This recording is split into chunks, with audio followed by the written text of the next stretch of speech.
And looking on the right there is Prince Albert. He's so proud to have brought this to his principality. The man in the start house, the first rider to go, Kenny van Hummel, Paul, one of 49 first-timers in this year's Tour de France. Riding for the small team of Skill Shimano, he rolls down to set the first benchmarks out on this course, Phil, which is going to be a very testing course of 15.5 kilometres, almost 10 miles of racing. Climbing up to the summit, the high spot at 205 metres, that is the Côte de Beausoleil. And if the Prince Albert II, Phil, was expecting only 100,000 people, I have a funny feeling he's going to be quite happy with the turnout this afternoon. Well, I reckon there are 3 times more than the people who watched the Monaco Grand Prix Formula 1 motor car race here today, watching the bicycle race, the Tour de France. We are tucked under the Alpes-Maritimes mountains. If you go left as you leave town, you're in France. If you go right, you go to Italy. It's a very small place, and there's a lot of people do live here. Well, it's a first-time start in the Tour for Kenny, and he's had 4 wins this year, Paul. He's having by far his best season, his 4th year as a pro. Yes, this is one of the teams that was brought in at the last moment, a wild card selection for this team, and that's why this young man, I think, is going to put in a fairly sterling performance. But I think what everybody's very excited about, Phil, we're looking at around about just after the 4 o'clock here at local time in France. Everybody's waiting, I think, for 17 minutes past the hour, because that is the time when Lance Armstrong will climb into the starting gate for the first time at the Tour de France since 2005. A chance for us to see the roads here now shut down. We're about to turn up round the casino here, which yesterday was a hive of activity. Lance Armstrong rode by, warming up in his black jersey, and the whole crowd stopped and applauded as he went around and out of sight. Kenny van Hummel passing across the front there, the Hotel de Paris. Something significant about that, really, just off to his left shoulder. Very shortly, we'll be out of Monaco and we'll be on French roads. We certainly will. Half of this race here this afternoon is on French soil. You know, as you mentioned a little earlier, Phil, this is the 2nd smallest country in the world, so you couldn't really have a 15.5 kilometre bike race inside it, and that's why we have to make that slight incursion onto French soil for a while. The smallest country in the world, by the way, is the Vatican City, and it's not too far away from here by boat. No, it isn't. Well, look at this massive crowd here. It is a great sporting principality, although its main industry is commerce, is banking and tourism. But Prince Albert II here, who's a great sportsman himself, he's been, I think, to 4 or 5 Winter Olympic Games, wanted to bring the Tour here. He's been visiting the Tour for a couple of years now, and he's finally persuaded the organisers this is the place to be in the year 2009. Back to the start house, this will be Peter Rollick, I think, getting ready for the start. He's facing up to his 5th Tour de France, and he's finished all of them. Not a high finish, but he's always been a pretty solid bike rider. He's riding here for Milram. He is an Austrian. There he is. So this is Danilo Napolitano. Oh, we've moved further on, I beg your pardon. We've missed the start of Rollick and Feyou, yes. The riders in the individual time trials starting at 1-minute intervals, although the last 20 riders separated by a little bit more to make sure that there's no catching up and no drafting at all of the big men in the last 20 starters. Which is possible. Now, let me quickly explain. The start order is decided by the Directors Sportifs, the managers of the racing teams, and it seems, Paul, that Lance Armstrong has opted to make this very early start with not a lot of times being set in front of him. Now, why do you think he's done that? Well, there's a big gamble, you see, Phil. Over the last couple of days here in Monaco, towards the end of the afternoon, the wind has started to come in a little bit off the coast, and of course there's always been a threat of rain, and I think that's why Team Astana have decided, of course, they have to have their man Carlos Sastre start towards the end. He's the leader of the team, but they had the chance of having Lance Armstrong and Levi Leipheimer actually starting very early on. So that's why they're looking for better conditions. After all, let's not forget the weather conditions, climatic conditions can change dramatically here by the coast, Phil, in the distance of 3 hours. So, Katusha rider Napolitano is underway. He's settling into his rhythm here. 4 wins for him this year as well, including a stage of the Tour of Andalusia. Of course, a huge audience, particularly. Well, the Skill Shimano rider there is the first man on course. Remember, this is the time trial, and we are now underway, and it's going to be with you for 3 more hours. The time trial, we are getting close to the moment when Big Lance returns to the sport of cycling, and when he left in 2005 as the winner of the 7th Tour de France straight, he wouldn't be back, he said. There he is, he's back. You can probably hear the crowd there too. They are cheering him. There were reports he was booed at the prize presentation, although I personally didn't hear that. I only heard pure applause for him, as Armstrong now awaits the start to launch himself back into another Tour de France career. A few deep breaths before he makes his start, then the countdown will begin. He's chasing Kurt Attel Arvidsson. Over the years gone by, Lance has won 22 stages of the Tour de France, most of them time trials, and he's now facing up to what is his next Tour de France, his 12th.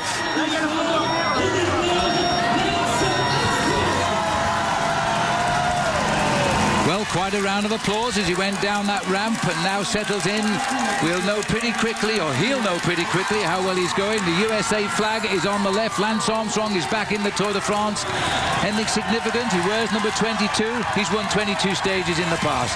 Well, he's on his time trial bike here, which was prepared by the company Trek from the United States of America, specially for him, specially for the individual time trial at the Tour de France. Solid disc wheel at the back, getting very quickly down into the aerodynamic position. He said he felt that he had to learn again how to share his effort, dose his effort over an individual time trial. Those were mistakes that he felt he might have made in the Amgen Tour of California and a little bit in the Giro d'Italia, but now he's got himself back. He understands how to dose his effort, and if any man can ride a great individual time trial at the start of the Tour de France, it's the man we're looking at here.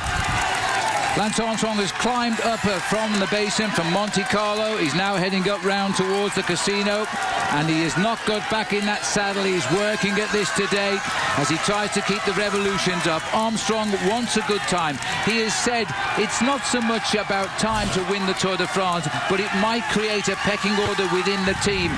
There will be an indication of just how well the riders are going, and there will be a psychological win here if he's the best man on the squad. I think that's the important thing for Armstrong this afternoon, going out in this individual time trial. It's to prove to Johan Brunel, prove to Alberto Contador, and of course to the rest of the team that he is well and truly back, and he's got the condition and the form to win the Tour de France this year. He goes across the square there just outside the casino of Monte Carlo, and now he will begin that very long climb up to the summit of the Côte de Beausoleil. For the moment, there's no signs of weakness. The high cadence that he made his own in the years 1999 to 2005 is there and back, and he's looking comfortable.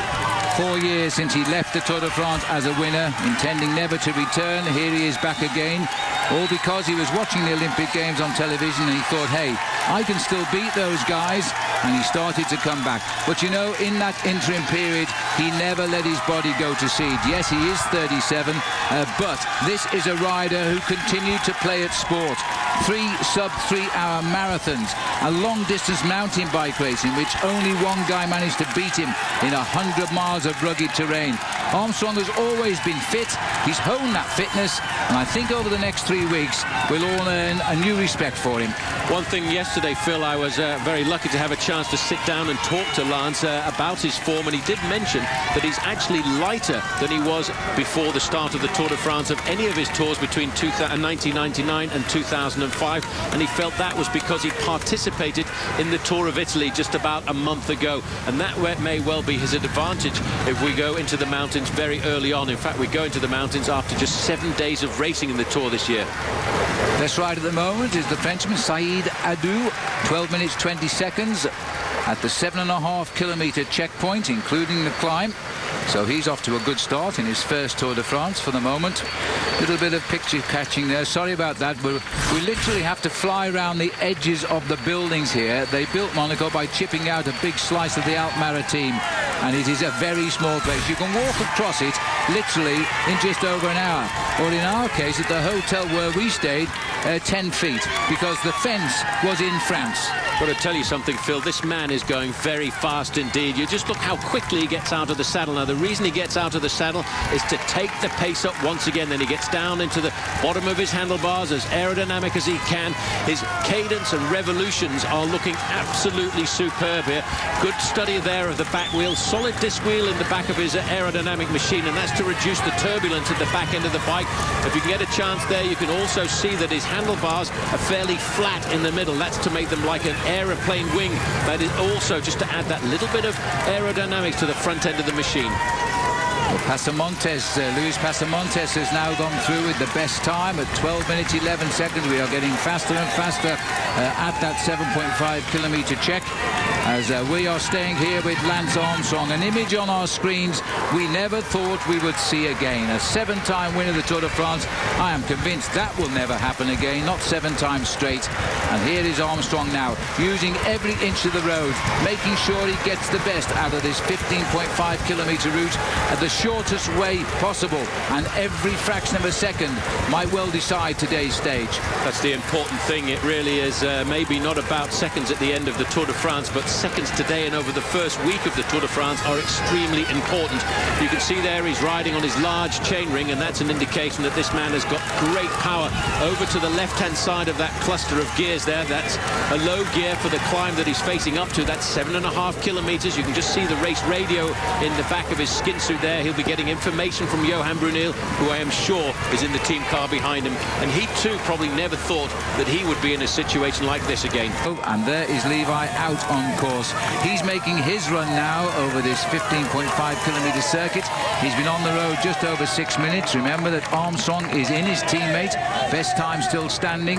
And he got to that check in 11 minutes and 39. So approximately 5 minutes still to run to the check for Levi Leipheimer.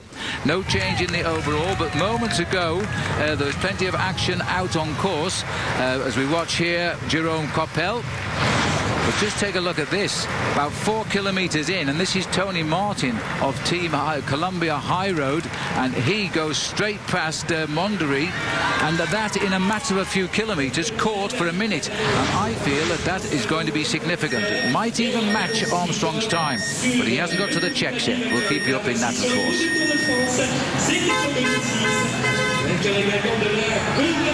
Peter Rouillac is going through there. He's on the finishing result at the moment. We're catching up with all of the action here now. Out on course, this is Matteo Tossato making the start.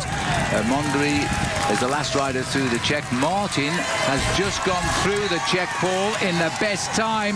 He has gone through 12 seconds quicker than Armstrong. Well, that's a big indication, because Tony Martin is a very good individual time trialist. He's won 3 time trials so far this season, and I think that is extremely important to note that he's beaten Lance Armstrong at half distance by 12 seconds, Coppel by 23 seconds, and Maxime Montfort, his own teammate, by 34 seconds. It's an indication maybe that Lance Armstrong was suffering a little bit on this climb, and maybe because of the very heavy week that he's had. You know, Lance Armstrong has been almost over 3 of the race courses so far this week, and that may well have left a bit of fatigue in his legs. But Tony Martin seems to me, Phil, to be absolutely flying here. 12 seconds faster than Armstrong at half distance, and look at the speed he's going around that corner. The rider there is Monderi, and he's the man that he caught before the top of the climb. He hasn't let him go, though. Now we're flipping up over the other side. 3 wins this year for the Columbia HTC rider, and he's only 24 years of age, and he's now settling into his first Tour de France. And he was the king of the mountains in Paris-Nice and in the Tour of Switzerland. So he's not just a time trialist. He could develop into a great all-rounder. Maybe not this year, but maybe next year we could be talking about him as a possible final winner of the Tour de France as he develops and gets stronger.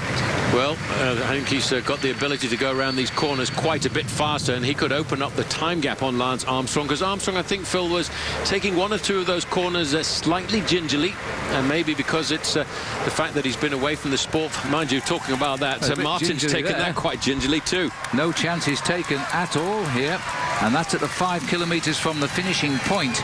Well, he's got himself 12 seconds advantage over Armstrong at that check. Now it's basically all downhill back into the Monaco finish.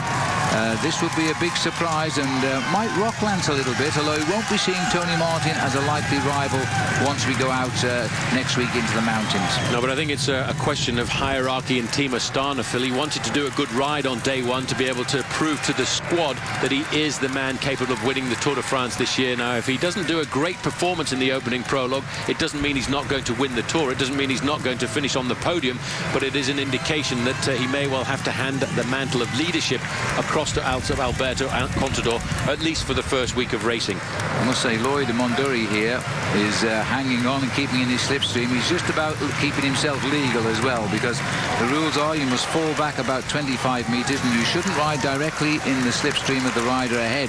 You should be off to the left or right, although that's going to be a bit difficult on this course because you do need to be on the apex of the bends to get around. Another kilometre ticked off for Tony Martin. This will be an interesting time.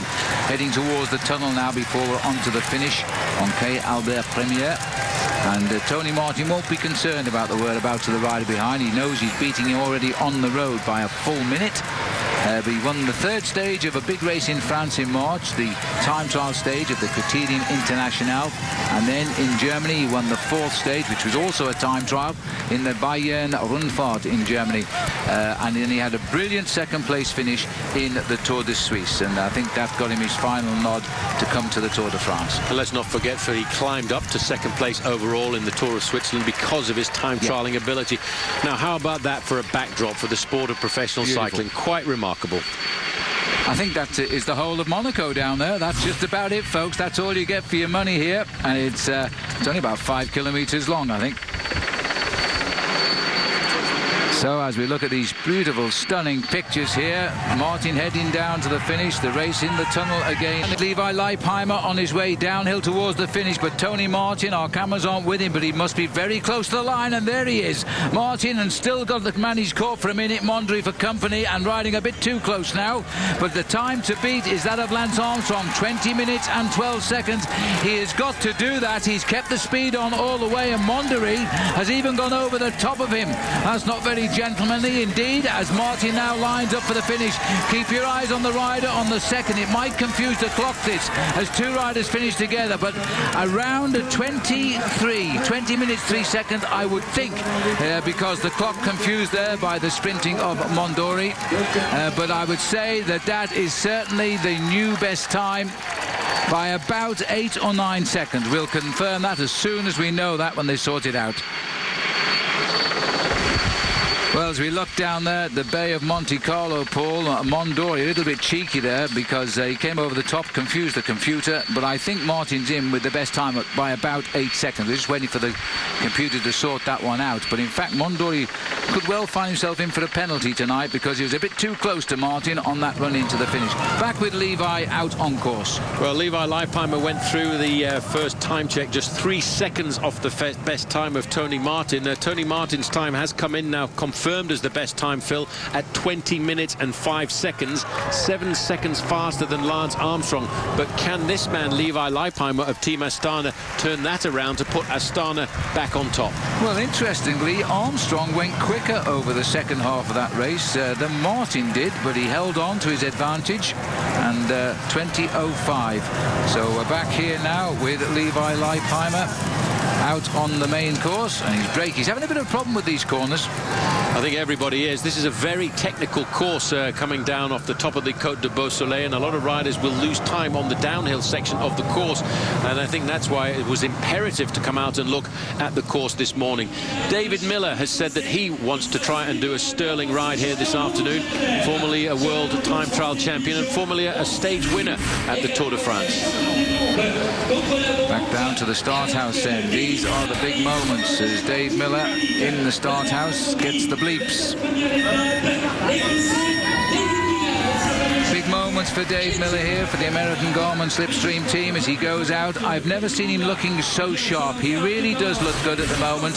Desperately unlucky not to win a stage of the Dauphiné Libéré race, which is a warm-up race for the Tour de France in the Alps. He was literally caught 50 metres from the line and lost out. So desperately unlucky on that occasion. But I think somewhere along the road, we're going to be talking in proud terms of David Miller. Well, he's got that high cadence. He's ready to go, and he's ready to judge his effort over this 15.5-kilometre test. Now settling down, we hope. Well, as we watch David Miller go out on course, we should be swinging back shortly towards the finishing line for the arrival of Levi Leipheimer. Leipheimer sits in second best time, only 3 seconds slower than Martin Paul at the 7.5 kilometer check, and Martin went slower on the way down. 1 kilometer to go for Levi. Has he turned the tables? I think he has. If you're looking at that time there, 18 minutes and 45 seconds, it should take him about a minute and 10 seconds to get himself to the finish line. I have a feeling that he's going to go inside the 20-minute mark, and that will put him inside the time of Tony Martin. He's not moving the top part of his body at all, and that means indication to me that he's got the power still in those legs. He's using a fairly big gear. He doesn't have the cadence that Lance Armstrong had a little while back.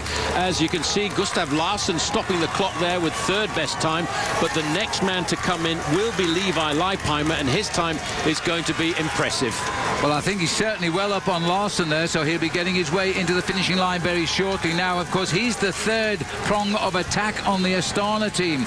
We've talked all the time about Alberto Contador and, of course, about Lance Armstrong, but Leipheimer has always said he'll ride his best and he might well come through, and he's going to come through this time. Remember, Contador's still to go near the end, but I'm pretty sure this will knock 20.05 off the board. There's the face of Levi Leipheimer from Santa Rosa, California.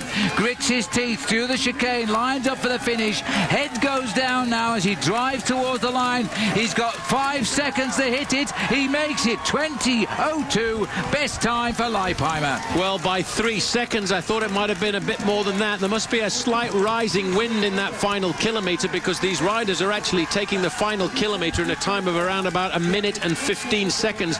But for Levi Leipheimer, that now puts Team Astana back on top, and that was a very determined ride by the man from Santa Rosa, California, as you said, Phil. So the overall standings at the moment at stage one is Levi Leipheimer 3 seconds faster than Tony Martin, and still right up there Lance Armstrong in third, looking for around about 10 seconds. So Armstrong down to third place here, but he won't be too unhappy with Leipheimer getting the top marks there. There's the rather shattered face of Leipheimer. He'll feel good. He's won one stage in history in the Tour de France 2 years ago in Angoulême, but now he's looking to possibly win a big time trial here. That'll take some beating, Paul, whatever way you look at it.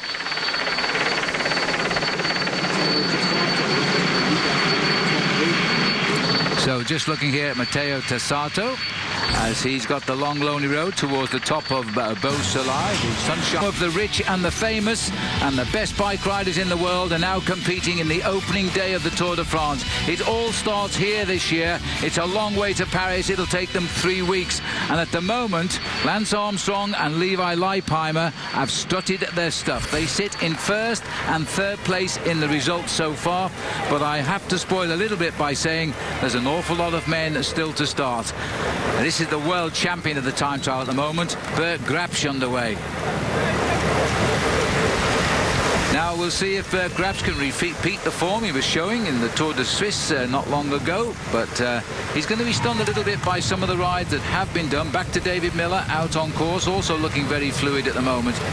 Yeah, David Miller, I think, has spent a lot of time getting himself ready for this 15.5 kilometre test, but I'd be interested, Phil, to see the time of Bert Grapsch when he gets to the top of the climb, because Team Columbia High Road are extremely dedicated to try and get a win in the opening days. Looking at Miller here, he looks very comfortable on his machine, sitting fairly far forward. Every time he feels that the speed is starting to drop down, you'll notice he get out of the saddle to accelerate up to maximum speed again. A lot of these riders try and use a heart rate monitor or the speedometer on their bikes here to try and keep themselves at top speed. But Miller, in fact, is about to catch Coldo Fernandez, the rider from Euskaltel Euskadi, and that's an indication Miller's pretty much on fire in this test. Fernandez in his first Tour de France might be a bit more of a reckoning rider in the bunch sprints, but right now he looks as though he's hardly moving here as the Express from Glasgow moves up onto his sights and will go smoothly by him there as we swung away from him as we've gone back to Tessato here on the Quick Step team. Occasionally we see time checks there. They are the midway check, which is at 7.5 kilometres, by the way, the top of Beausoleil, Sunshine Hill. Tessato, as you can see, the sun has got through again now. It's gone most pleasant, very humid in Monaco, exceptionally so, rather like being in an Asian country right now. 1 kilometre to go for Matteo Tessato. Well, Tessato is a man we'll see a lot of in the opening flat stages of the Tour de France this year, trying to get his man Tom Boonen to the front for the sprint. Boonen is a great sprinter, a former winner of the green jersey competition, and a man who I think Phil would like to get himself a green jersey win this year if he can. Well, this is the famous tunnel where you see the F1 cars race through. Today, perhaps not quite so quick, but certainly as energetic as these riders pump the pedals round briefly into the sun as we're heading towards the chicane now. That'll flick him onto the finishing straight, which is round to the left at about 11 o'clock off the left shoulder of Tessato. That's the finishing area there. Some of these huge boats that moor in the harbour here. Speaking to somebody yesterday, they often move them out and anchor them in the Mediterranean Sea to save money because they can't afford to moor them in the harbour. This is an expensive place to live. Here comes Tessato pumping those pedals up to the straight. We don't expect anything great off him, and it's not going to be a bad ride, Paul. Top 15 at the moment, maybe. 180 riders in this year's Tour de France with all of the big names, including last year's winner, Sastre. He'll be the last to start. Well, a solid ride as he comes round the corner. In fact, he's about to catch the man who started a minute in front of him, and that in fact is Johan Horech, and he too is a big lead-out rider for one of the sprinters on Team Katusha. Stopping the clock there, Tessato 24th, a fairly solid ride for him. I am a bit surprised though, Phil, because the information is coming through that the time of Bert Grapsch at the top of the climb is only the 19th fastest time, so he obviously didn't like the ascent of the climb of Beausoleil. Can't blame him. Well, that's the standings at the moment. It makes happy reading for America, certainly. Levi Leipheimer in first, Lance Armstrong in third. The top 3-week Grand Tours, and being away from the Tour for 1 year, he maybe has learned an awful lot about himself. Jérôme Pinault, one of the French riders on Team Quick-Step. And you mentioned earlier about not too many French riders. Well, I think there's a French rider got a reasonable chance of doing a good ride in the time trial here this afternoon. That's Sylvain Chavanel, who I think had a very good start to the season in the Classics. Although he didn't win the French National Time Trial Championships, he could come back with a bit of revenge here in the opening time trial. So Bernard Aissel, these are the legs of the Team Columbia squad. Aissel's just come nicely into form for the Tour de France as well. This has again been another tough team to break into and get the final nod for the top 9 riders to come, because they've won more races than any other team on the circuit this year. That was the same position they were in when their first year came last year as well. There's the time check for Aissel, stopping the clock about 12:44. 12:45, well, the clock's run on, but 12:44 point something it would have been. Not an important day for this man, Bernard Aissel. More important for him tomorrow, because his goal will be to lead out the sprint for a teammate of his who happens to be called Mark Cavendish, who a lot of people call the Manx Missile. Now, Mark Cavendish is a sprinter, so for sprinters on a day like this, Phil, they actually try not to push themselves too much and use it, if you like, as almost a half rest day.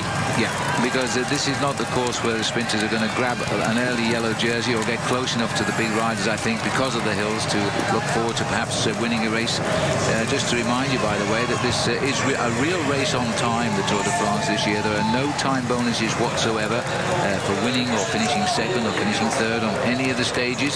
So it's all down to real time. It's what you actually cover the whole route in, which gives you that final maillot jaune in Paris. Which is why it's going to make the team time trial in a couple of days' time around Montpellier extremely important, because if your team has a bad day on that occasion, you can lose 3, 4 or even 5 minutes on your standings in the overall classification, and that could be extremely important, especially, for example, for a man like Cadel Evans, whose team habitually in the past have never really done great team time trial performances. No, he's going to have to work very hard to keep in touch with the leaderboard as we go down into the Pyrenees. They're the first big range of mountains, onwards to Andorra in the Pyrenees, and then we move north and over the top, finally going down into the Alps. Very, very difficult final week of this year's Tour de France.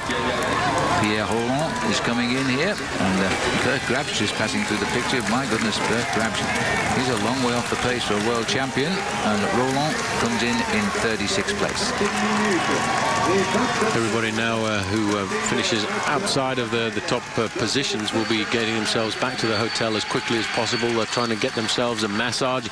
Most of these riders will have a 45-minute to 1-hour massage at the end of every stage and spend as much time as they can wrapped up in their blankets, keeping themselves ready and rested for what's going to be, I have to say, tomorrow, Phil, will be a very difficult stage here in the south of France, and not only because of the heat, but also because of the rolling terrain.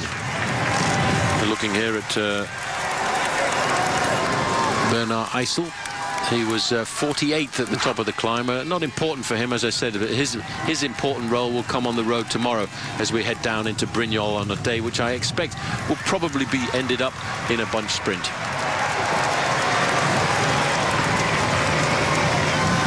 Eisel has become quite a big buddy to Mark Cavendish over the last couple of months, and they work extremely well together when it comes down to the final couple of kilometers of any of the big Grand Tours, and Mark Cavendish can always count on this man. Well, Eisel also giving it a little bit of respect on the descent here as he continues towards the finish. Nice steady pace for him now. Jens Voigt, the face of concentration, always gives it his best shot. Chance to look at his low-profile handlebars there, but he's on the upper level just now as he continues to push through. 20:02 is standing the passage of time at the moment by Levi Leipheimer.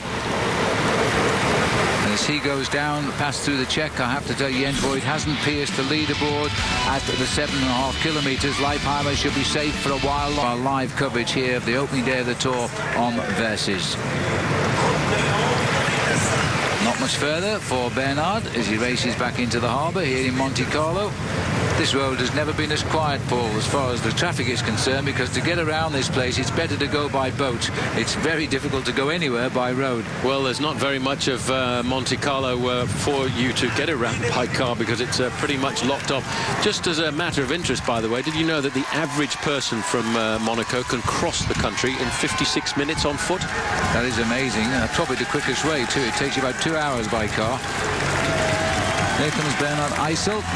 This team which is having such a tremendous success this year, using a lot of different riders to win races.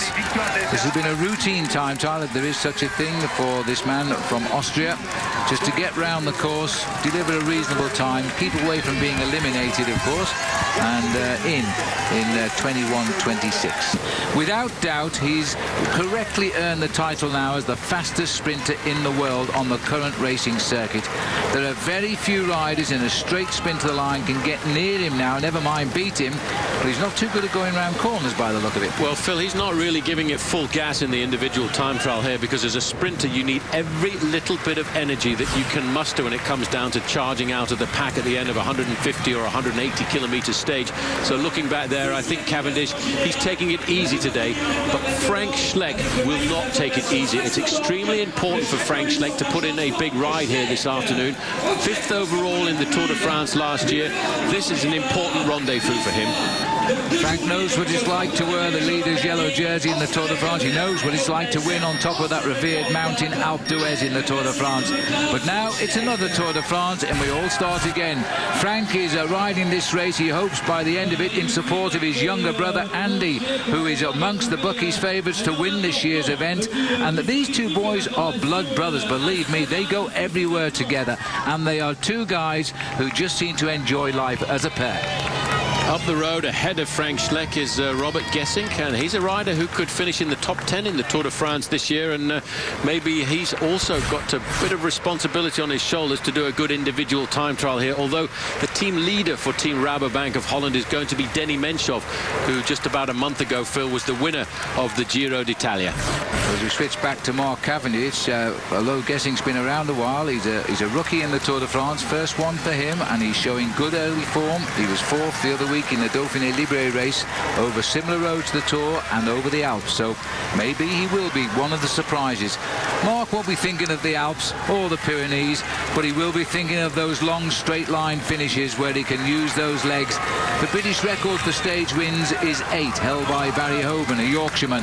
Mark won 4 in one hit last year. It took Barry, I think, about 9 years to make the 8 wins. Well, 4 more this year and he's up with him.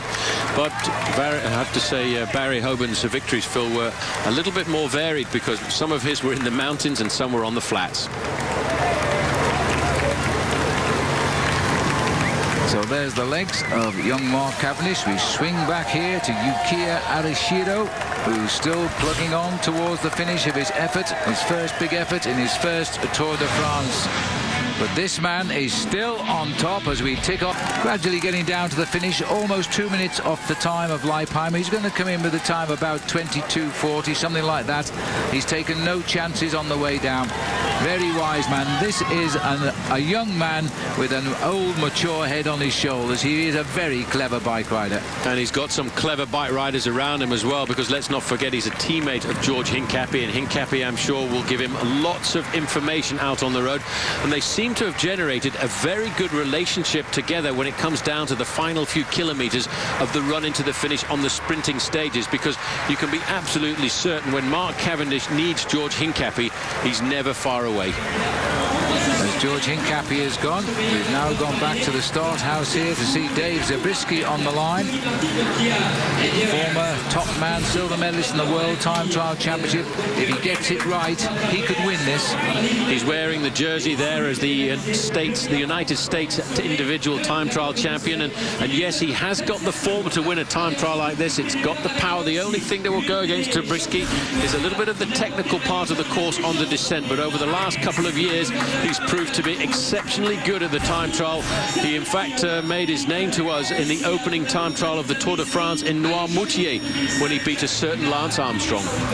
Well, in 2004, when he was wearing yellow, he crashed in the team time trial. The team time trial has been reintroduced to the Tour de France this year. It'll be the 4th day of the race when we're down at Montpellier, and Zabriskie won't want reminding of that. In sight of the finish, he was left lying in the road out of the leader's yellow jersey, which he held for 3 days. Now the big legs are whirling. We'll see what he can come back with. At one stage he rode for Johan Brunel, who said that he had the most aerodynamic body of any bike rider in the professional peloton. That's what the race looks like at the moment, but there's still big names to come. Leipheimer still leading ahead of Tony Martin, and of course Lance Armstrong still holding on to 3rd place. Whenever you look down at the Monte Carlo Bay there with Octopus, the yacht lying in the harbour, you expect to see James Bond bounce out and shoot across the set, don't you? Cavendish in there, 112th position for Mark Cavendish, and that's to be expected. Not important for Cavendish. More important for him is what's going to happen tomorrow once we get out onto the open road. There is the Porte Hercule just in the top there. You can see the rock. That's the old part, the central part of the original Principality of Monaco, going way back to the 13th century. And we're waiting now to see the finish of Robert Gesink here as he comes up towards the finishing line. Gone well past the time of Levi Leipheimer, still the leader in the finish, but he'll drive on. Hard to imagine this man's first Tour de France, because he's been up and coming for about 3 years, but now he's got his big chance for Rabobank in the Tour, so they must think he's ready to do a good ride. He's not done a great time trial, but it's a very respectable one as he pierces the top 10 if he can sprint for the line. Christophe Riblin is in there, and he's just 11th, but that's okay.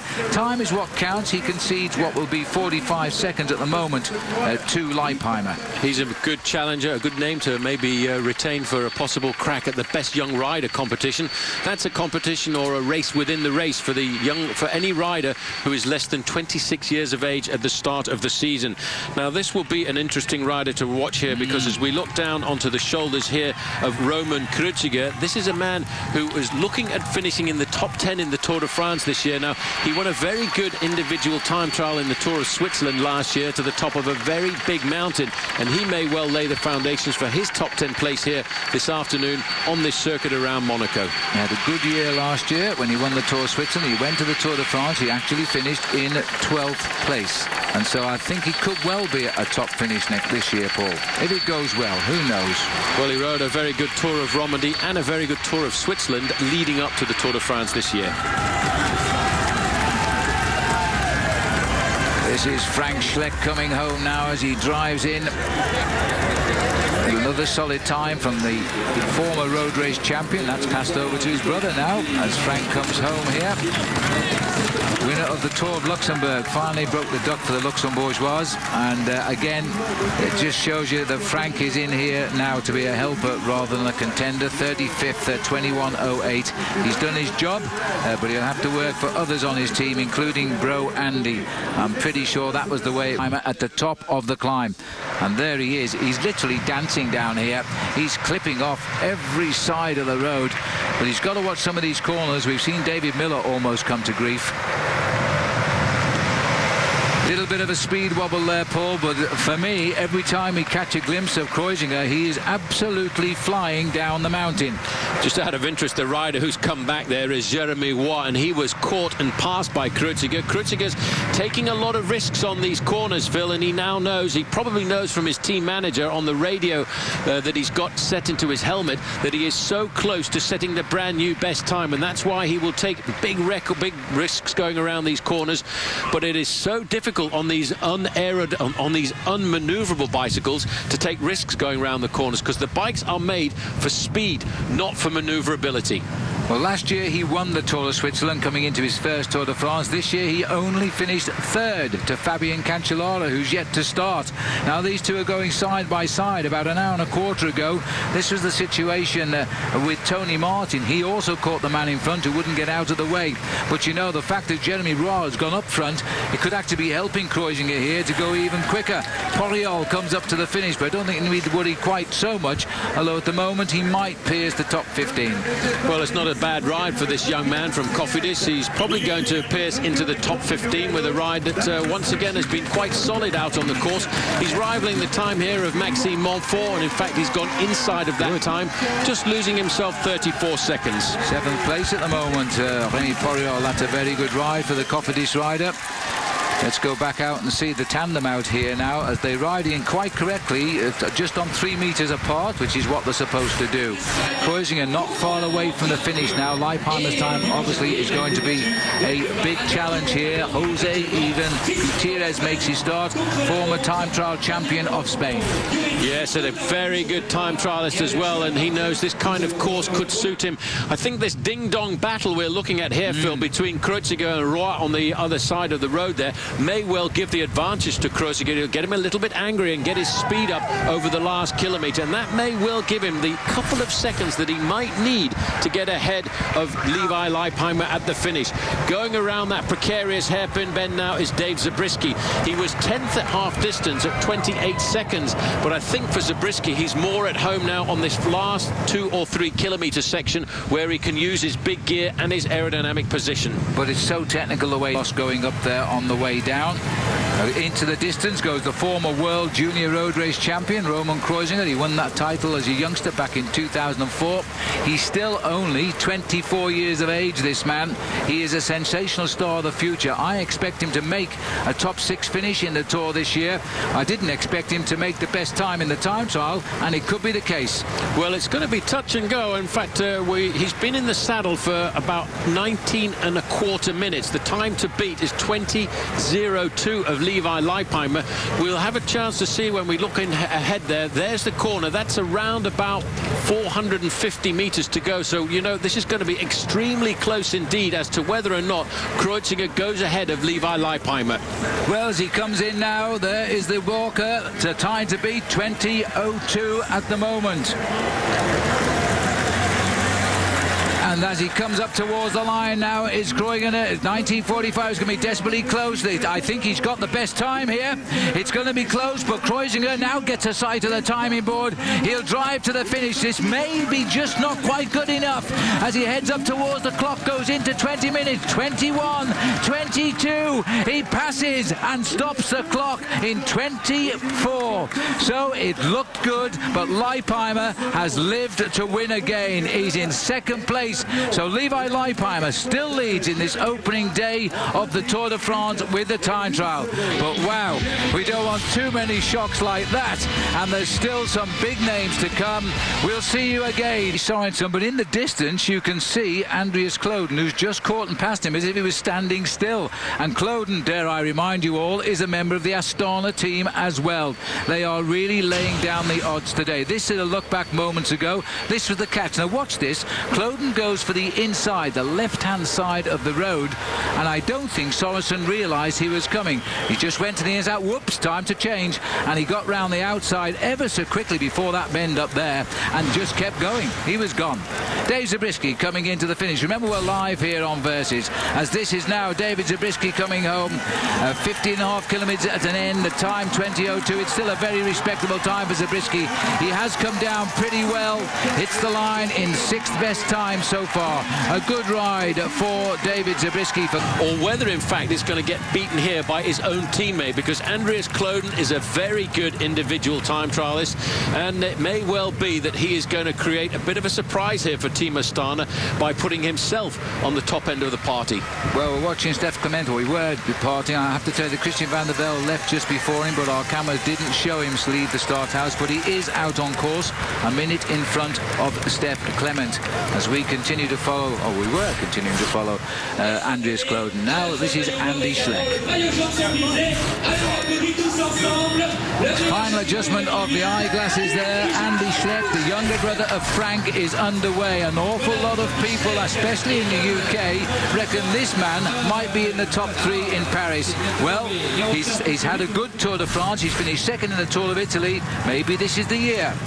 Well, Andreas Kloden now coming up to around about 500 metres to go. He's been in the saddle for 19.25 minutes, straight through there. There's the indication at 500 metres to go. He's probably 35 seconds away from the finish line. He's going to go around these corners, the chicanes into the harbour here, to try and see whether or not he can challenge the time of his own teammate, Levi Leipheimer, who's currently number 1 in 20:02. He's going to be up amongst it, that's for sure, as he heads up. This is going to be another great ride by another Astana rider who want to be the manager, Johan Brunel, to pick a leader of this team. They're all riding bang on top of the form. Kloden drives on, and he stopped the clock at 19:54. He has got the best time. He has come off the mountain like a missile. He has rocked everybody's boat here in the harbour by setting the best time, but you may well notice he was only 4th at the top of the climb. As we look now at the time trial champion of Spain here, Phil, he will start right down towards the end, 3 from the end. In fact, Alberto Contador now knows the times of his teammates. Kloden was fastest, Leipheimer second fastest, and Lance Armstrong has dropped down into 5th. I think there's only one team to beat in the Tour de France here this afternoon. Well, as we see Hushoft in the start house, Thor Hushoft, winner of the prologue of the Tour de France in Strasbourg a few years ago. He's a very good sprinter. He's a very good time trialist. He could surprise us again today. Let's have a look then at the overall situation. We've just had Kloden finish with the only time inside 20 minutes. Leipheimer, his teammate, is back into 2nd place. Kreuziger, Martin in Trude. Armstrong is in 5th place. But the king of time trials, we are constantly reminded, is watched seriously this year, and I think if anybody rattles the cages of Team Astana, he's going to be the first one to do it on the slopes of Arcalis as we climb up into Andorra. Well, he's on the most technical descent here. By the way, Thor Hushoft, who has won these opening stages in the time trial before, isn't interested today. He's gone over the check in 129th place, and he's conceded 1 minute and 20 seconds. So there'll be no yellow for Thor today. I think this opening time trial, Phil, a little bit too long and a little bit too difficult for some of the sprinters to even hope of rivaling the men who are specialists at going uphill, and of course the longer distance of individual time trialing. Frank Schleck looks pretty impressive to me here this afternoon. His cadence is nice and good. It's very regular. He's nodding the top half of his body, but that's not Andy Schleck is nodding the top half of his body. Now that's not an indication of weakness. That is just that's just part of his pedaling style, and that's the way he goes up mountains pretty fast too. Well, he's slipping away a little bit here. I think he's just gone under the 2-kilometre banner as we swing to see the finish of Christian van der Velde, who had a magnificent 4th place finish last year in the Tour de France overall, and he's done a very respectable ride, I think. 20:29 and just into the top 12 riders on the finishing line at the moment. He should be pleased with that. I think he'll be very pleased with that, and that's an indication that he's got the form, because to do a top 20 performance on a circuit like this is an indication that you've got good legs, and I think think obviously Christian van der Velde has them, and he'll get better as the race progresses. He'd also caught there Igor Martinez for 1 minute. And we're going to Franco Pellizotti now.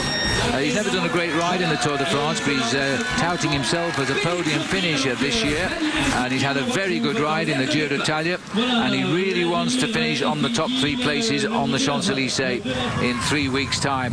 So we'll expect something out of Franco today as well, I guess, as we stay in the tunnel here with Andy Schleck. Well, Andy Schleck now going through the tunnel. That's an indication he's inside the final kilometre of this individual time trial. He went through the first time check in 9th position. Now, that's impressive for a man who's better known for his climbing ability. Once he comes out of the tunnel, he'll drop down slightly, then go through the chicane with 800 metres to go. Out into the sunshine, although I have to say it's getting rather sultry and overcast here. It would not surprise me if we did get hit by a little bit of rain in a half hour or so. That would be very badly timed, I must say. As Stef Clement comes in here now, former time trial champion of the Netherlands.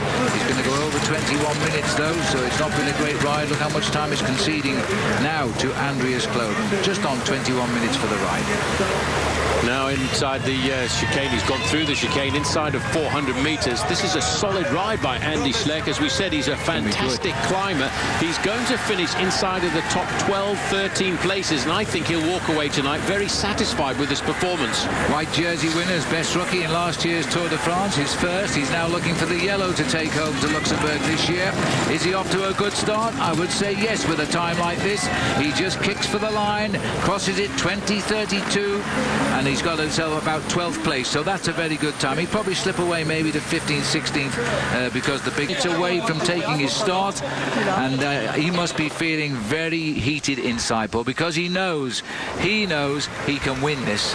He is dreaming, Phil, about winning this. As we look now down on number 58, Brad Wiggins. We just missed the start there very briefly of Denny Menshoff, but here he is, concentrated, closed, and ready to do a good ride here. This man is the quiet killer. He will go out and slaughter this course if he can. As we go back out onto the course to look at Sylvain Chavanel, he's taking lots of risks here. He knows he's got to try and pull back 32 seconds, which he'd lost at the top of the climb. Menshoff's underway. Let's remind ourselves that he won the time trial stage of the Giro d'Italia, the Tour of Italy, through the month of May into June, and he went on to win that race overall. Alberto Contador looking cool, the new time trial champion of Spain. Is he the leader of Astana? Is it Armstrong? Is it Leipheimer? Is it Kloden? Has he got the answer? All these things must be going through his head as he waits for the start. He's a very talented bike rider. As Johan Brunel said, he'd never seen anybody attack the way that man can climb. And what he's done over the last couple of years is improved his time trialing ability. This man has never needed to improve his time trialing ability because Bradley Wiggins is a specialist at the effort on his own, whether it's on the track or whether it's on the road. And he dreamed about winning the time trial in London. He didn't do that.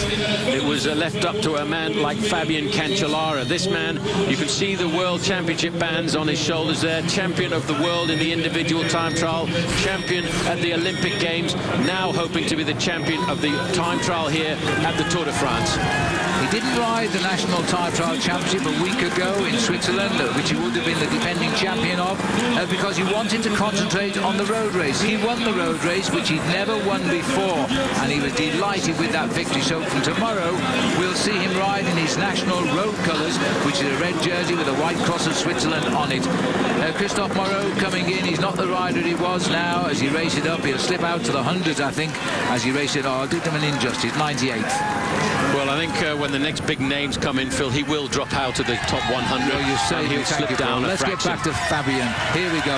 What a remarkable guy. This is the man who set the public alive in London outside Buckingham Palace 2 years ago when he won the prologue. He did it before in Liège when he did the same thing in Belgium. He won the Olympic Games gold medal. The year before, he won the World Championship gold medal. He didn't defend it last year. He felt the gold in the Olympics was enough. He's done it all in time trialing. He hopes to repeat today. Another man who can ride a time trial, Vladimir Karpitz. Well, he's a great time trialist. He's a man that maybe Team Katusha will be looking to be their overall classification rider as he crosses the line there. Inside of the top 20 probably at the end of the day. Nice high cadence here for Fabian Cancellara, the gladiator. He's going out here to try and slaughter this race if he can. But he will be rivaled quite possibly by Alberto Contador, the time trial champion of Spain, Phil, who has got a very strong point to prove with this time trial today. Contador is already a time trial winner. He won the stage 4 in the Tour de Algarve time trial. He did it also in stage 1 in Paris-Nice. He also won the 5th stage, the time trial in the Pays Basque in Spain, and he then went on to win the national title. So he can time trial, and everybody keeps telling me he can't. So we'll see what he will do today. He's chasing the finest exponent of the time trial in the world. He won't see him. He's 90 seconds in front, and that's probably a good thing. Well, he'll be looking at his time, though, because when Fabian Cancellara gets to 7.5 kilometres, it will be the first indication as to whether or not the times at the finish line are going to change. Sylvain Chavanel has actually pretty much improved over the run-in towards the finish line. He must have taken some serious risks on the descent. He's challenging the time there of David Miller. That's gone by. He's probably going to stop the clock, Phil, inside of the top 15. That's a good ride. To be expected, I think, from Sylvain Chavanel. He's left the French teams and gone across to a Belgian one. They seem to be getting results out of him. 11th best at the moment. As we now look at the face of Cadel Evans, 2 times the bridegroom in the Tour de France, or bridesmaid rather. He's finished second, less than half a minute behind Contador in 07. He finished second, less than a minute behind Sastre last year.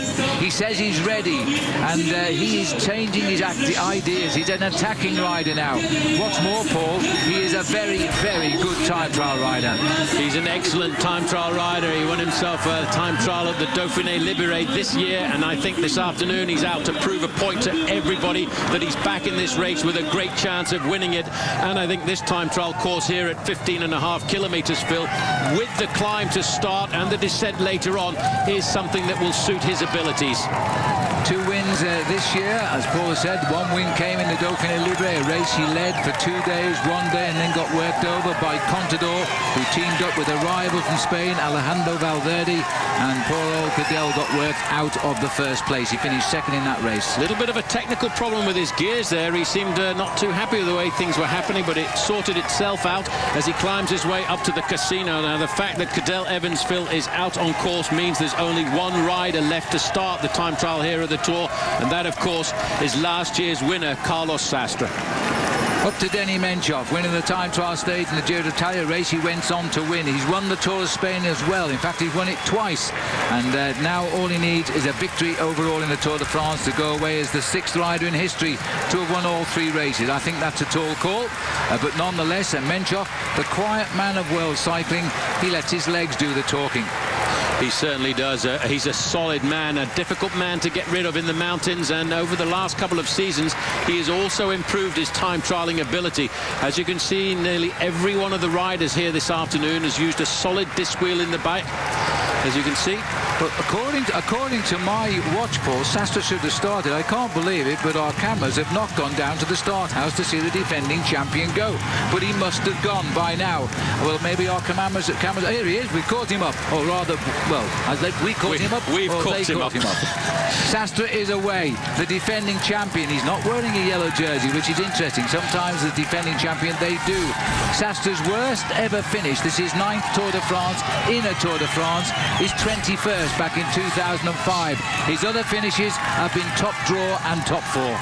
Well, this man's Achilles heel as well has always been the time trial, but he's put some solid time trial performances over the last couple of years, and he defended his lead last year in the Tour de France in the final time trial. Alberto Contador making his way through the Principality very shortly to go across onto French soil and start the climb. This is the arrival of Alejandro Balen, the world road race champion. He's not a great time trialist, and he's probably going to prove me long when the clock comes on stream. But there it is. No, he's gone down to 90th place and hits the line. He'll be a different rider perhaps tomorrow when he pulls on his rainbow jersey as world road race champion. Well, we didn't see him start, but we found him out on course. This is Carlos Sastre, who is now heralding the close of the starters in the time trial. We're all either finished or on course. What isn't finished is who's going to... A lot of time trying to get himself an aerodynamic position. This man has always been solid and always been consistent in the individual time trial. Coming up to the time check, Phil, this is going to be very interesting because Alberto Contador is coming to that 7.5 kilometre time check. I have to believe that that was the fastest time, although we didn't see it on the clock. It doesn't seem like very long ago that Fabian Cancellara has gone by. We are waiting for it. Alberto Contador, it is confirmed, has gone through in the best time, 11:22, 5 seconds off Martin's time. Now, who's the leader of Astana after that as he goes through with the best time? Alberto Contador is proving a point. He's proving a serious point, but bear in mind, Phil, the descent is extremely technical on the way down towards the finish, but that is a phenomenal ride. 11:22.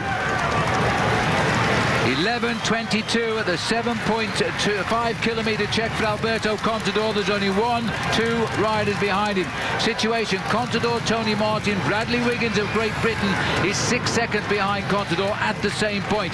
Martin, of course, has finished. Wiggins we are awaiting the arrival of, and all the last two men to get there, Evans and Sastre, will have to do something special. Evans is on the approach to the same point now, and he looks good to me, but looks sometimes deceived. Well, the time check is just around the corner there. Only two men left to get to that 7.5 kilometre time check.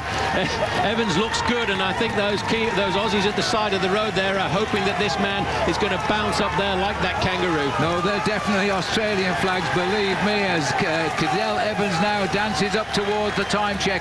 He won't know that Contador's flown over the top, heading for Monte Carlo with 11:22, and he's not going to do it, Cadel Evans. It's already past that time. He hits the time there by 11:32, I think. It was very close indeed. I have to say he's fifth at 7 seconds, so it's all extremely doable here this afternoon, because seconds are what is separating, Phil, the big champions at the top end of the Tour de France. And I expected to see some big time gaps, but it's just because this time trial is so important, these guys are taking it extremely seriously. Well, Evans will be happy enough with only 7 seconds behind Contador at the end of the day, I would think, because that is not a lot when you're facing up to the best part of 3,500 kilometres still to come. Now, Cancellara is having it all to do here. The boys are not letting him run away with his time trial. In fact, quite the contrary. He's only in second place over the top of the climb. But he's on the part of the course that suits him, as we can see. Alberto Contador at 5 kilometres to go goes around that very tricky, technical hairpin bend now. He's got to try and rival the power of the great Swiss champion, who's just a little bit further up the road than him, Fabian Cancellara, who will now be starting to believe that he can pull back the 5 or 6 seconds that he lost on Alberto Contador on the climb. Mikel Astelotha coming down, crossing the line, 8th position, a very respectable time trial for the man from Euskaltel Euskadi indeed. But this is where the fight is today, I think, and Cadel Evans is looking for just a handful of seconds to get back in front of Alberto Contador. There's no doubt Contador is his arch rival in the world of cycling. Yes, Cadel Evans beat Contador in the Dauphiné, but if you count back, it's usually Contador who gets the better of Evans, and this is Alberto Contador. Contador now knows what he has to do. He's got to take big risks going around these corners. It's all about rushing down to the finish from the top of the Côte de Beausoleil. Evans is using a monster gear now to keep his speed in excess of 40 miles an hour, 65 kilometres an hour on this descent, smoothly round those corners, hardly moving his line at all. Wiggins has got a good time here, Phil. Wiggins is heading in. Is he going to reshape the leaderboard? He should get out of the saddle and sprint. Well, it's not easy to do, but look at the time of Cloden, and Wiggins is going to be very, very close to best time. Take a look at Wiggins' face here, the Olympic champion. He's going to be a good road racing rider now. He hits the line, best time 19:51 by 3 seconds when they round it up. Well, that was a great charge off the mountain. He was 4th at the top of the climb halfway through the race. Brad Wiggins has now set the benchmark. The next man to come in should be Denny Menchov, and then it should be Fabian Cancellara, but Denny Menchov is only just in front of Fabian Cancellara inside of with 1.5 kilometres to go. Well, this is incredible here, and it's going to be a fight all the way to the line for Fabian Cancellara. He knows he's looking for 1 second on the descent of that mountain to notch best time, and it may not survive, of course. Contador is after him. It is going to be a tough race all round. They all want to win in Monaco. It's as simple as that. They all want a yellow jersey to take to France tomorrow.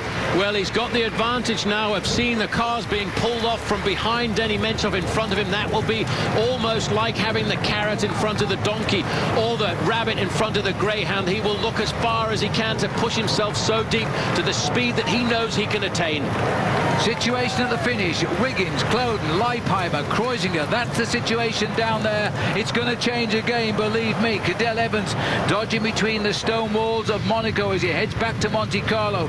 Carlos Sastre must think he's riding behind a storm here. He's unaware of what's going on. Only 23rd at the Czech. Well, let's not forget, it's not his best discipline in the sport. His best discipline is going uphill, and going uphill very fast. 36 seconds is not too shabby for a man like Carlos Sastre. It's only half a minute or so after all. He, I think, will be fairly happy with his performance, because he'll lay his foundations to victory if he gets it in this year's Tour in the mountains. Well, he looks good as he continues to ride and pedal serenely down towards the bottom of this climb. There's no yellow jersey to start off with tomorrow, that's for sure, but he's not conceding very many seconds either. Carlos Sastre here, he's the quiet, nice man of cycling until you put him in the saddle. Now let's get back to Cancellara. This is unbelievable. The winner of the Tour of Italy is 20 metres in front of Fabian Cancellara, the winner of the Tour of Switzerland. The catch is real as they approach the finish. And look at that, Menchov is struggling now. He won't believe this. Remember, they started 1 minute and 30 seconds apart, and Cancellara pushes on for the finish. He's looking to beat the time of Bradley Wiggins of 19:51. He now gets a look at the board when he comes off this bend. Cancellara, I think, has got time in hand here. This is when he sees the clock. This is when he goes for the gears, knocks it up a cog, and then puts his head down and drives. He is sprinting for the line. The former world champion, the Olympic champion, and the best time. And what a time that is! 19:32. And a massive slaughtering of everybody else's time, almost 20 seconds faster than everybody else. Look at the face that he's got here, Phil. He's absolutely pushing it to the limit there. Catching a man like Denny Menchov for 1.5 minutes is absolutely unbelievable. This now is Alberto Contador. It would take about 1 minute and 15 seconds. He's doing a great performance here, Alberto Contador. It's going to be very close between him and Fabian Cancellara, but I think Cancellara had the power over those last few kilometres. That is the way I would see it, but you don't know. Contador had a 6-second advantage at the top of the climb over Cancellara. Cancellara has flown down the mountain, that's for sure. Now, what has Alberto Contador done? This man, as you look at him, has this deceiving, easy-going style, but the power that comes out of this man's body is frankly quite unbelievable. Well, he's been in the saddle for 19 minutes now, Phil. I don't think he's going to rival Contador now. I think he's slowed down a fraction over the last half of this course. The half of this course which did not suit his abilities. He's inside of the chicane. He's around about 35 seconds to get himself to the finish line. He will go outside the time of Cancellara here this afternoon, but probably ahead of Bradley Wiggins. He's 10 seconds away from the time, 8:07. It's going away from him. He won't win. Cancellara has flown off the mountain like an eagle, and now Alberto Contador is racing for second place here, and he's going to have to go well, otherwise he'll be behind Bradley Wiggins as well. But this is still, nonetheless, a great ride by Alberto Contador, who won the Tour in 2007. There's the time he's shooting at of Wiggins, and he's just got inside Bradley Wiggins. Contador is second. Is he now the leader of Astana? He certainly laid claim to that. Well, that's a great raid by this little man. You know, he did all of the foundations for his ride on the first 7.5 kilometres, and then just tried to descend on the run in towards the finish. Cadel Evans is now inside the final kilometre of this time trial, and you know, there's only 2 men left out on course, and I don't think anyone is going to rival Fabian Cancellara, because he was turbo jet, Phil, on the last 7.5 kilometres downhill. He's excited excited us around the world, from Beijing to Italy to the World Championships to Switzerland, and now he's resting, waiting, and I think knowing he's the first yellow jersey. He's done it twice before, by the way. We've lost the pictures in the tunnel. Let's find Carlos Sastre. Here he is now, a little bit further back down the road.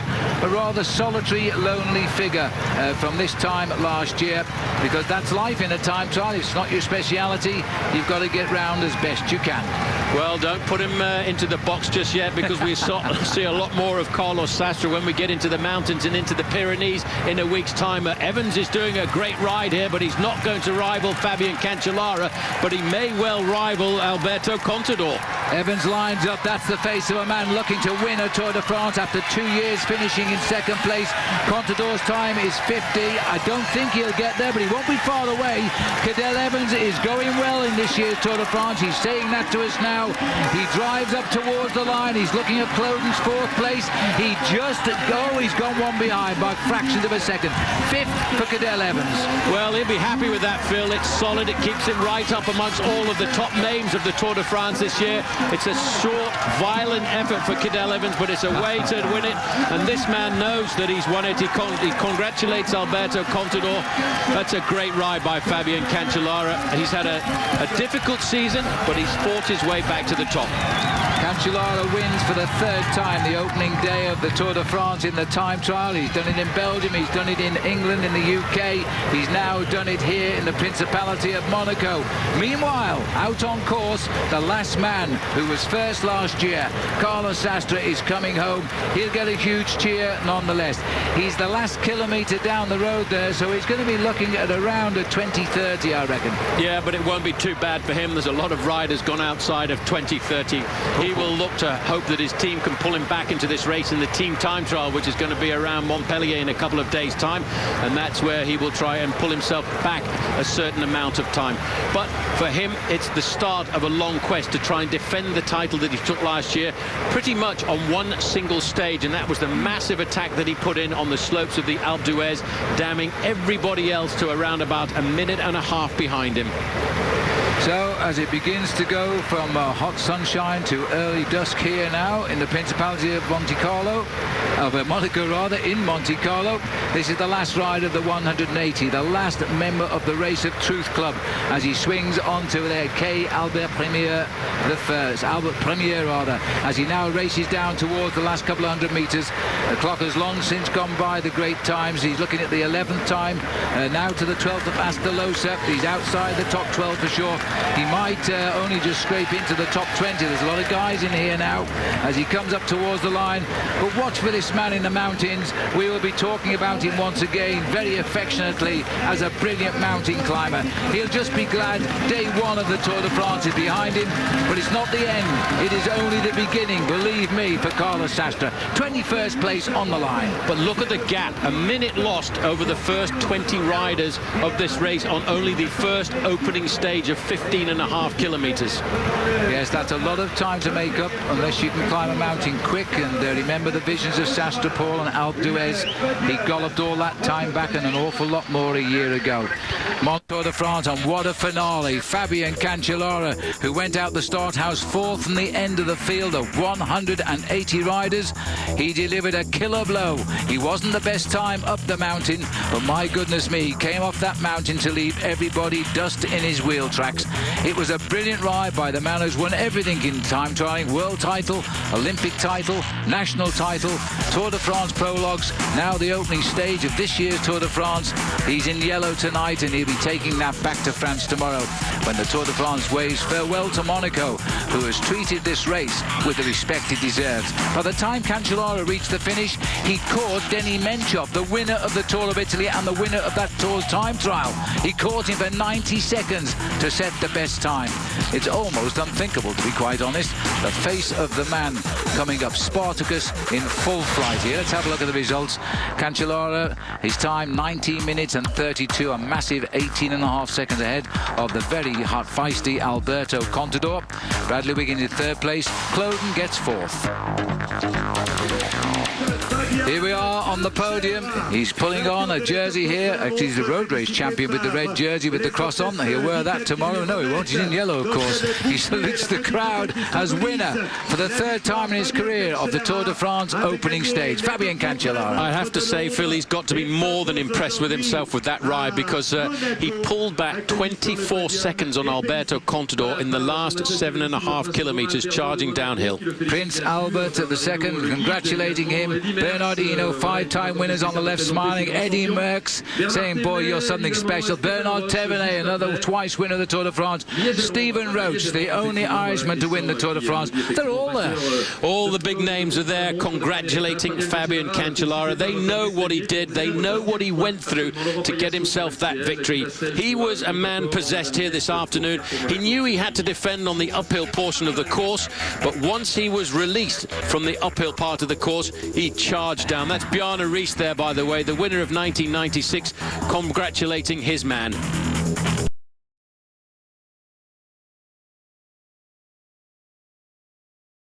The rich and the famous at the Grand Depart of the Tour de France is behind the riders. They now head over the hills and far away as they head towards the town of Brignoles. In the beautiful area of France today, it is Provence. This is where the people here will welcome the Tour de France stage finish in Brignoles for the very first time. Happy smiles from Lance Armstrong. Can't believe you're back in the Tour de France. They roll out. Christian Prudhomme is the director of the Tour de France, and on board today is Prince Albert II. The man who's in charge of the Principality of Monaco. The yellow jersey being worn, Paul, by Fabien Cancellara, green jersey there by Bradley Wiggins, and the polka dot jersey, of course, by Alberto Contador. First climb, La Turbie, Tony Martin for Team Columbia High Road, snatching the points ahead of Marcus Foton and Laurent Lefebvre. Well, once they'd gone over the top, it was downhill and into Nice, and then the first sprint point of the day after 27 kilometres covered. Coming up to the line, it was Stéphane Ogier getting himself maximum points there ahead of Cyril Dessel. That was the beautiful Promenade des Anglais. On to climb number 2 at Roquefort-les-Pins after 49 kilometres, and it's Jussi Väykänen of Finland for Française des Jeux, nipping away ahead of Dessel and Ogier.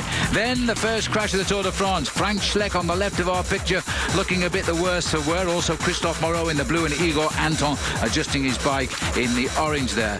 But although he did look shook up, he did get back on his bike and started to slowly ride away. Now just watch this as Frank is paced back, quite legally actually, by his team car. Well, the team car helped him out, but all of a sudden when they came up alongside him to pass him a drink, I don't think he was too happy about that. But eventually, Phil, he did ride himself back into the main field. Then it was the third climb of the day, the Côte de Tournon, and again, the young rider from Française des Jeux, Jussi Väykänen, getting himself maximum points and climbing into the lead in that competition. So Väykänen, his first Tour, heading for the polka dot jersey. And let me remind you that the Tour on Versus this year comes to you in full high definition. Look at the clarity of that shot. Please check your listings.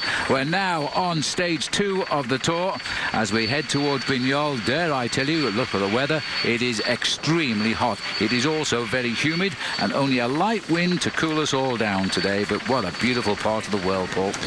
Well, this is the man who scorched the races around Monaco yesterday, because this man, Fabien Cancellara, beat Alberto Contador by 26 seconds in the final half of the race, plunging down from the summit of the Côte de Beausoleil, and now he really believes he can hold on to that yellow jersey, Phil, quite possibly all the way down till the race goes into the Pyrenees after Barcelona. Well, at the moment, the lead is up to 5 minutes and 17 seconds. It's the biggest we have had.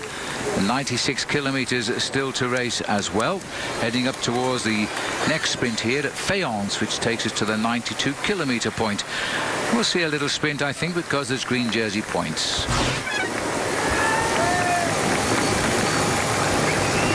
These are the 4 leaders, and just around the corner is the second sprint of the day. It was Ogier who won on the Promenade des Anglais in Nice ahead of Dessel and Clement. So they were getting the first points in the green jersey competition. We're now heading into Fayence. Paul, you know these roads so well. You raced them so many times. Well, I certainly did. These are the roads of the Tour of the Mediterranean, Paris-Nice, and of course of the Tour de Haute-Var. And not far away from Fayence is the small town of Seyon, where the Peugeot team many years ago used to hold their training camp at the early part of the year. Had Staaf Clement on the front, the former national champion in the individual time trial from Holland. I don't think there's going to be too much of an acceleration for this sprint point at the moment, because these riders probably realise that a long way down down the road, they are not likely to be winners of the green jersey classification. No, Clement, Auger and Dessel was the order there over the line. No sprint, but a few points in the bag for the green jersey. All of the leaders' coloured jerseys, by the way, are back in the pack, and also the blue jerseys, which are worn by Team Astana for Lance Armstrong, they also all back in the pack. These four boys trying to just steal a march at the moment. They've got 5:16.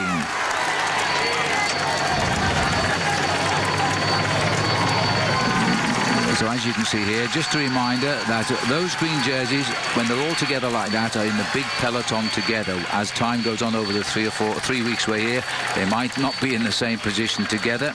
And the blue jersey represents Team Astana, which is Levi Leipheimer and Lance Armstrong's team. So those are the riders there.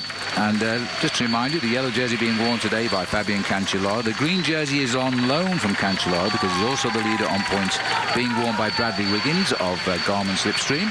The polka dot jersey is being worn by the man who was fastest up the hill yesterday, which is Alberto Contador. The white jersey for the young rider competition being worn by the winner yesterday, Roman Kreuziger of the Czech Republic. A little bit of a problem here. This is Cancellara having his saddle adjusted. The team have been working very hard just to keep this the whole field in touch with those four breakaways, because they want to try and keep Cancellara in the yellow jersey as long as they possibly can, even down to the Pyrenees. So it's a saddle that's the problem, and there's the Swiss flag on the top tube of his all-yellow bicycle today. They work hard, these mechanics, don't they? Old spray gun must have been out all night to get that yellow frame produced. I doubt it. They expected him to win yesterday, and he did. So they probably brought it along. Bjorn Ries there, looking at him, a former winner as well in 1996. The beautiful red roofs of Provence here. Well, today is stage 2. It should be a sprinter stage. It should be all about sprint finishes. As we swing quickly back to the action, this is the top of the Col d'Ange. I told you it wasn't very long. And a big sprint here, because a piece of Tour history looks like being made now. This is Jussi Väikkönen, who's gone over the line first. He's got his hat-trick of little climbs out on course today. He now has more points in the King of the Mountains tonight. He will become the first ever rider from Finland to pull on the polka dot jersey. So well done to Väikkönen for that. He rides on a French team, Française des Jeux, or FDJ as it likes to be called. And so for the French team too, a little slice of glory for them when we get down to Brignoles, which is coming closer by the minute. 56 kilometers to go. So as we look at the peloton here, Lance is down in that peloton. But before the start this morning, we sent our Frankie Andreu into the camp of Astana. By the fact that he's just sent a rider to the front end of the main field. He's got a couple up there now. And the fact that the main field is stretching out into this big long line is an indication that Cavendish is serious about Brignoles. The ante has been upped now. I think it's because Saxo Bank has kept the race just within reach, because they want to keep the jersey on Cancellara, that now it's a time for the sprinters team to take advantage of that very tactic. I think that we'll look for other teammates coming through as well, because there are other sprinters here. Although Mark is the obvious winner, there are guys who can beat him. For example, Garmin's Tyler Farrar has done it this year. He is quick, and if you get the combination on the approach to the line right, advantage you. The four readers then down to 4:10. Look how quickly they've lost half a minute. Well, all of a sudden, when the main field, Phil, starts to get themselves serious about the bike race, they can eat very rapidly into the breakaway's advantage. And as you can see, they're being very good. 40.4 kilometers left to ride. That's 20 miles. Don't forget, by the way, to log on to versus.com/Ride of Your Life every day during the tour for a chance to win a trip to the Tour de France next year. Also the Cervelo S2 bicycle. You can win also the polka dot jersey and the yellow jersey. Bob Roll, Craig Hummer, Phil Liggett, that's me. And of course, Paul Sherman will sign it for you. There's today's code word. It is sprint.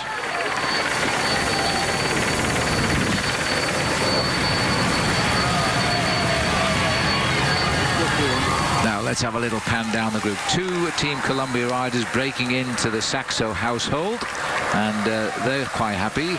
The rider with the red top in his jersey there, last year was Frank Schleck, champion of Luxembourg. This year it's his brother, Andy Schleck, who won the title last weekend. In fact, a week ago today. It's amazing to think it was only a week ago, but this now, you can see the speed of the main field. They have all of a sudden, they've taken it up a notch. They've probably ranked it up from 44 kilometers an hour up to close to 50 kilometers an hour, and they will remain at that tempo all the way down to the outskirts of Brignoles, where then you'll see this main field start to pick it up to 55 kilometers an hour. And in the sprint over the last 200 to 300 meters, a sprinter can touch almost 72 to 75 kilometers an hour for a short period of time. Well, all the hills behind the riders now, just the checker flag sits ahead of them, and it's a very fast run into the finish in Brignoles.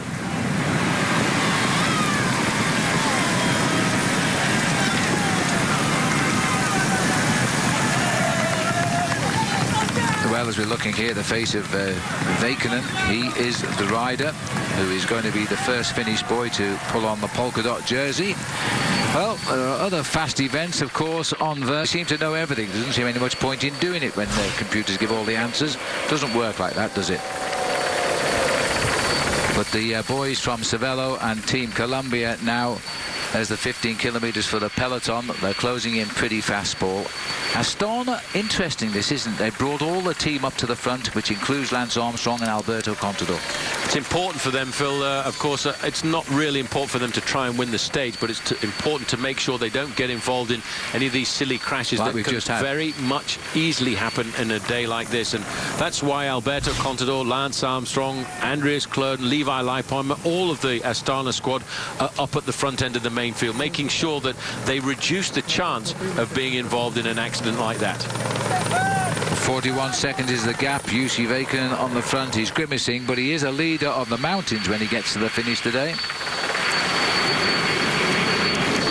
And I think that's very important. But there's our washing line of jerseys on screen at the moment. The coloured jersey are of the leaders, and the blue jersey far left, that is the jersey of the location of Lance Armstrong. And there he is, number 22. The reason they've got yellow numbers on, by the way, is they won the team race yesterday, and so they are the leaders of the team competition overall.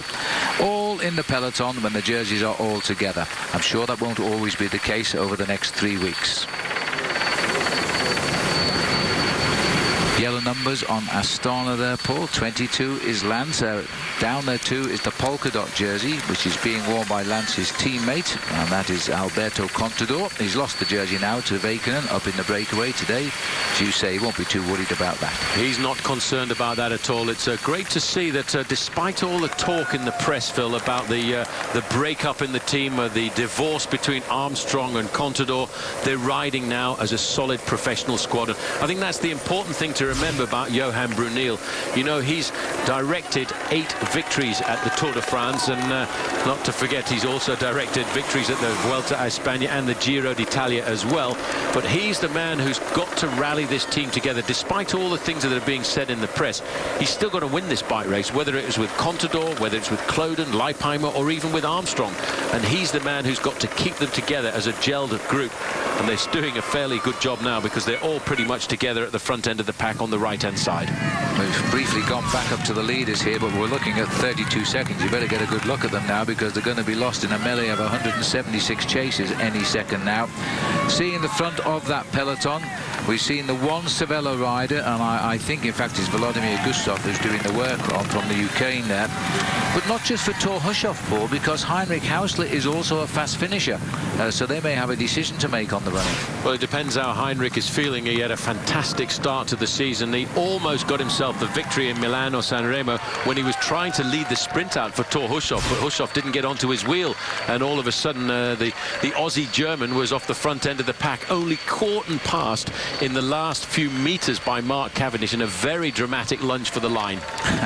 It's wonderful the way these guys can time it to absolute perfection. Here we have another example of the rabbits running all day, and suddenly they're all blown off the road as the peloton picks them up. Well, they haven't done it quite yet, but with just on 8 miles or so left to race, they're going to get there very, very soon. When the helicopter pans left, I think we might see some action coming through the vineyards here in the department of the Var. They will not make it, that's for sure now. And in fact, there's a signal. The race referee has gone forward. The neutral service car has gone forward. This is the last chance they're being given now.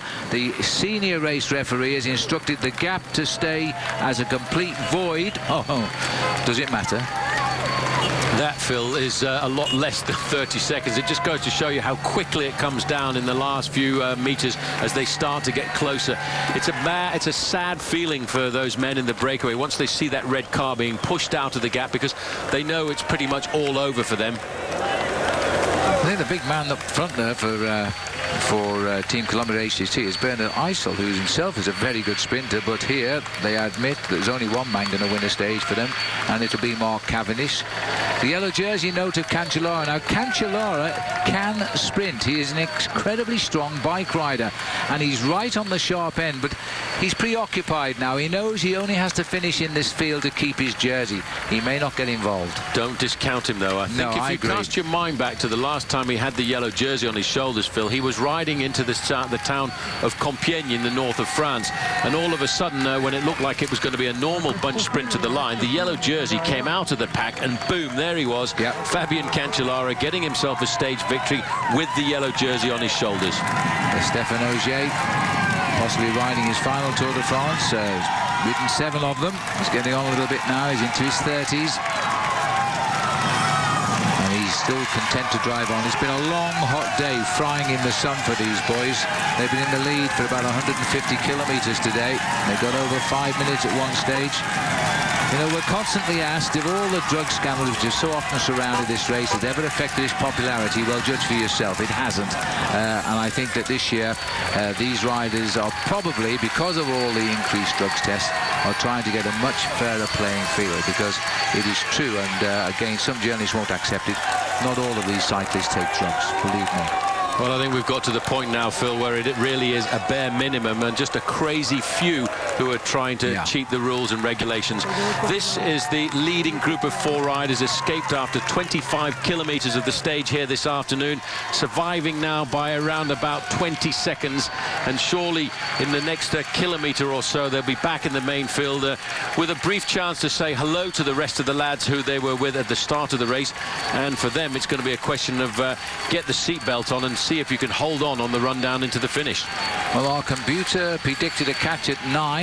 We are at 11.4 kilometres to go, or 11.2, and it won't be far out, but thank heavens, I hope we prove it wrong, because I hate it when the computer's right. There they come. Look at that, wall to wall now. The sprinters will be licking their lips now. The action for the sprinters is next up.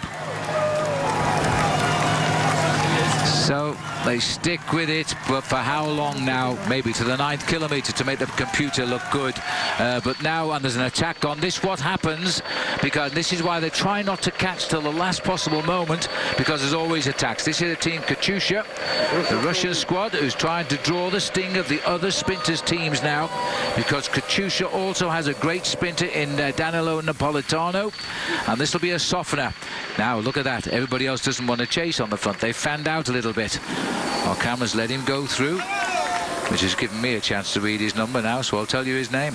And this is Mikhail Ignatieff, who's riding his first Tour de France and is about to get in the lead for the first time, because here he comes on the right of the picture.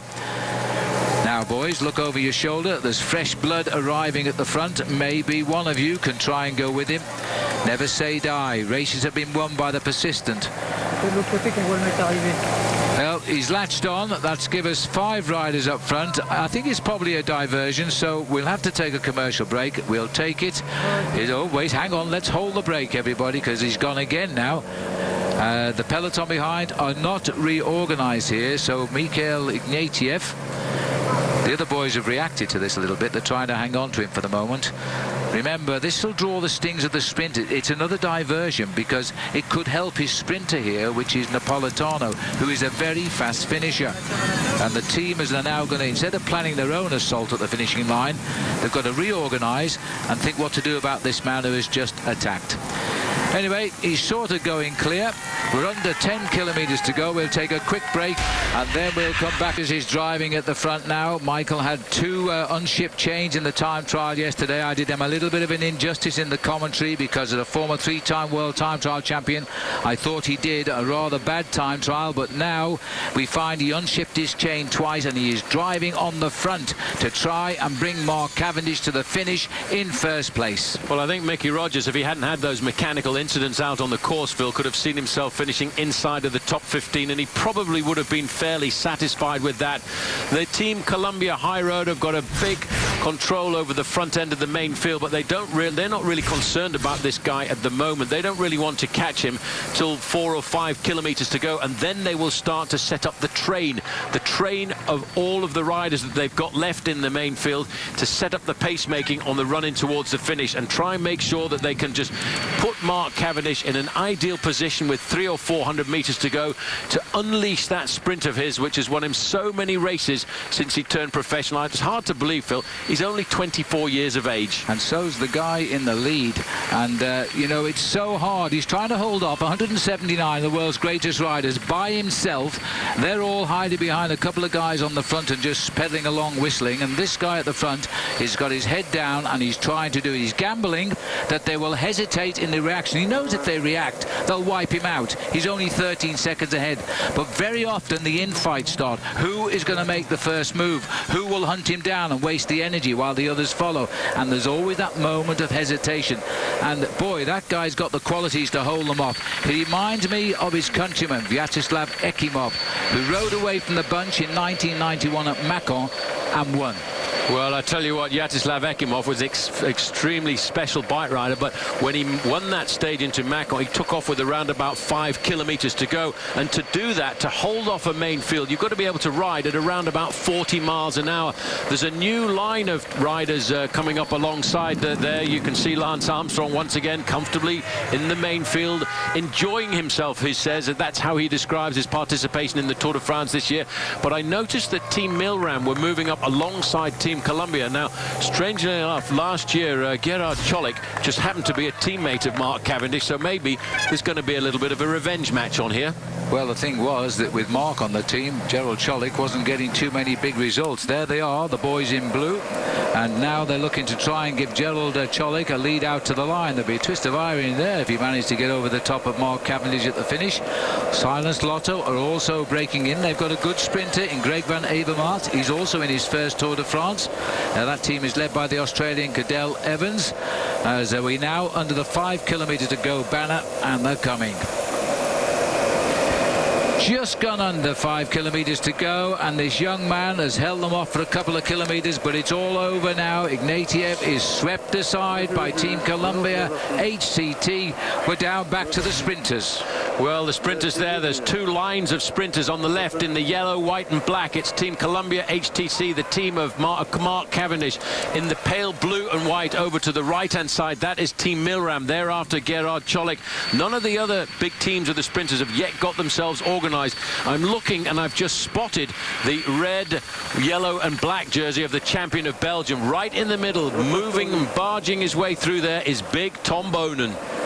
Tom Boonen, there he is in the black top to his brand new national title jersey. He won it a week to go today for the first time, which is amazing because he's been a great bike rider out of Belgium. The line moving smoothly up on the yellow side. That's Team Columbia. The last man is Mark Cavendish. If you can't recognise Mark, try his number. It's 71. Milram are trying to guide through Gerald Cholik, his ex-teammate. Lamprey are getting in on the act now because they've got Daniela Benarte. They are the mauve and blue teams. This is going to be a great battle. Bert Grapsch is also in there as well, the world time trial champion. Sorry, that's Balland, of course, is the world time trial, world road race champion. But Milram have got control on the front end of the main field for the moment, but once they get closer to the finish, you may well start to see the acceleration coming from Team Columbia. There's George Hincapie in the yellow and white sunglasses, just popping over the top, making sure he keeps his man Mark Cavendish out of danger, out of any possibility of being caught in an incident and slipping back down through the main field, because If you have to put your brakes on at this point in the race, at 3 kilometres to go, you'll go from 5th position to 55th position and lose all chances of winning the bike race. Look how close everybody's now starting to get together. Inside of 3 kilometres to go, it's still Milram have got the control at the front end of the main field, but over on the left there's a new line starting to come up, and that's the team that was brought in as a wild card. That's Team Skill Shimano. Well, they're going to have a little bit of luck and help if they're going to break through this lot right now. Team Milram seem to me as though they feel they've got the man on the team today. Michael Rogers is still in there as well. Milram and Team Columbia have got it, and you're right about Skill Shimano, Paul. They are trying to break into this. They have got the fast finishes, but people like Kenny Van Hummel, who's had a few wins this year, 4 indeed. Well, now we're losing the teammates now. They make the effort as fast as they can. The reason they keep the speed up is to stop the movement off the front of the pack. But you can only go so far. Amazingly, these guys are human. They get tired. When they get tired, they have to get out the way. It's amazing that a rider can just give himself complete and utter devotion for his teammate, who he knows is sitting behind, and that's why a guy can ride on the front for around about 200-300 metres at 50 to 60 kilometres an hour. And yes, at 2 kilometres to go, once you are done, you just swing off and leave it up to somebody else. Now it's Columbia HCT on the front now, getting control once more. George Hincapie's up into about 4th position. Behind him, I would predict it's Mark Renshaw. Right. Behind Mark Renshaw is going to be Mark Cavendish. The rush coming on the left again. Looks like Boyd Telecom are trying to break in on this too. The French setup. You can see the flashes on the arms there of Gerald Torek, and they're bumping and barging. That's Tyler Farrar being brought to the front, off to the right of our picture in those orange jerseys. The American. Now look at the anxious face of Cavendish. This is where you've got to be careful. This is about just over 1 kilometre out from the finish. That's the big split. Now it's eyes down for a big straight run in here as it all comes together on the other side of the roundabout. Chance for a reshuffle, and Michael Rogers has got control at the front now. Team Garmin, but Farrar is here, and Julian Dean too. That's Julian Dean right in front of Farrar in the orange. Little bouncy and bargy going there. Julian Dean now has decided he's going to move to the front and see if he can get his American teammate up into an ideal position. It's Julian Dean and Danny Pater going to try and lift up the pace, making bumping and barging, trying to get onto the wheel of George Hincapie. There was a nasty kick in the middle there that pushed Tom Bonan over the road, but he's corrected it now. Cholik is on his shoulder. They've gone extremely wide there, and I think some have gone off the course. They went straight on. They didn't make the right-hander. The police had to jump for it. Slight split in the peloton now, but this is the final lead out. Cavendish sits 3rd wheel. This surely, Ferrari's tucked in on it. They have a little lead over the rest of the field. This is the bend they will come up. They will then see the line. It's Columbia, 1, 2, 3, the last lead out from Mark Renshaw. This is a formality for the Isle of Man, and now Cavendish is launched. The missile fires again. Nobody will get to him as he puts his head down. Tyler Farrar will ride in his slipstream, but now Cavendish is going to get his first win of the Tour de France 2009, and Tyler Farrar an excellent 2nd place. What a run into the finish that was. A little bit of chaos with about 750 metres to go, but you see Team Columbia High Road, Phil, they never panicked at all. They kept control at the front end of the main field. That's why you've got to keep your men in the first 15 to 20 places. This man is going to be a great sprinter over the next 10 years or so. Mark Cavendish getting his 5th stage victory at the Tour de France.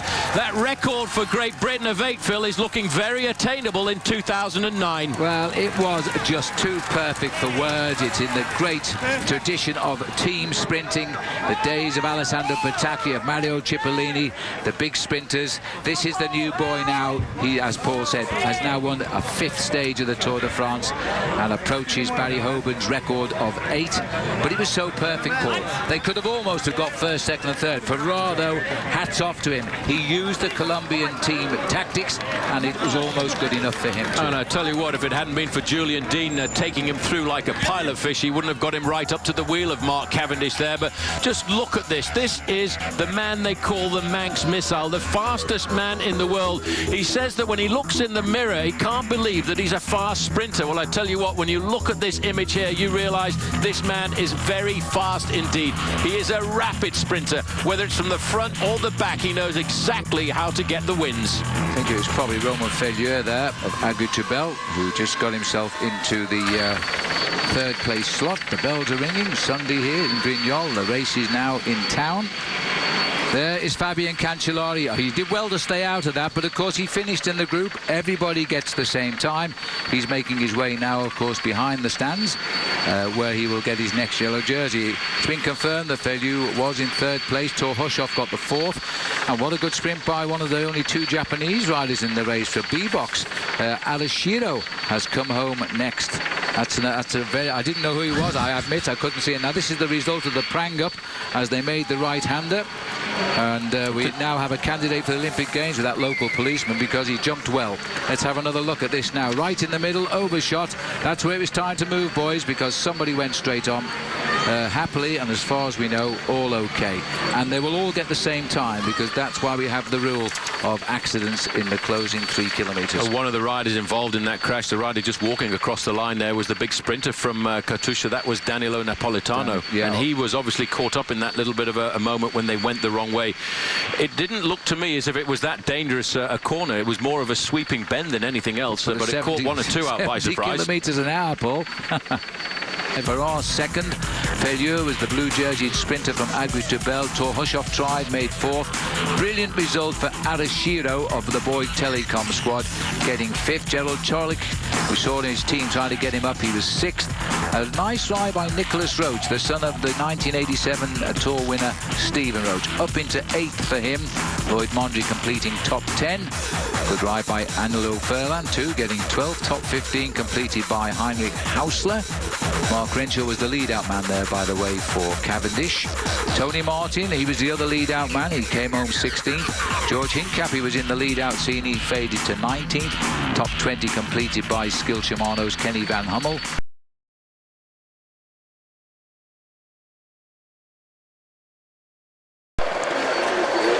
There we are. Looks like a horse race now, doesn't it? Both sides of the fence here as the riders head along a long straight road. The blue jersey here as being worn by the AG2R rider Maxime Bouet. We've also got Samuel Dumoulin from Cofidis. He wears red. Koen de Court of the I've forgotten his team. Skill Shimano. That's him there. And there he is there looking at us.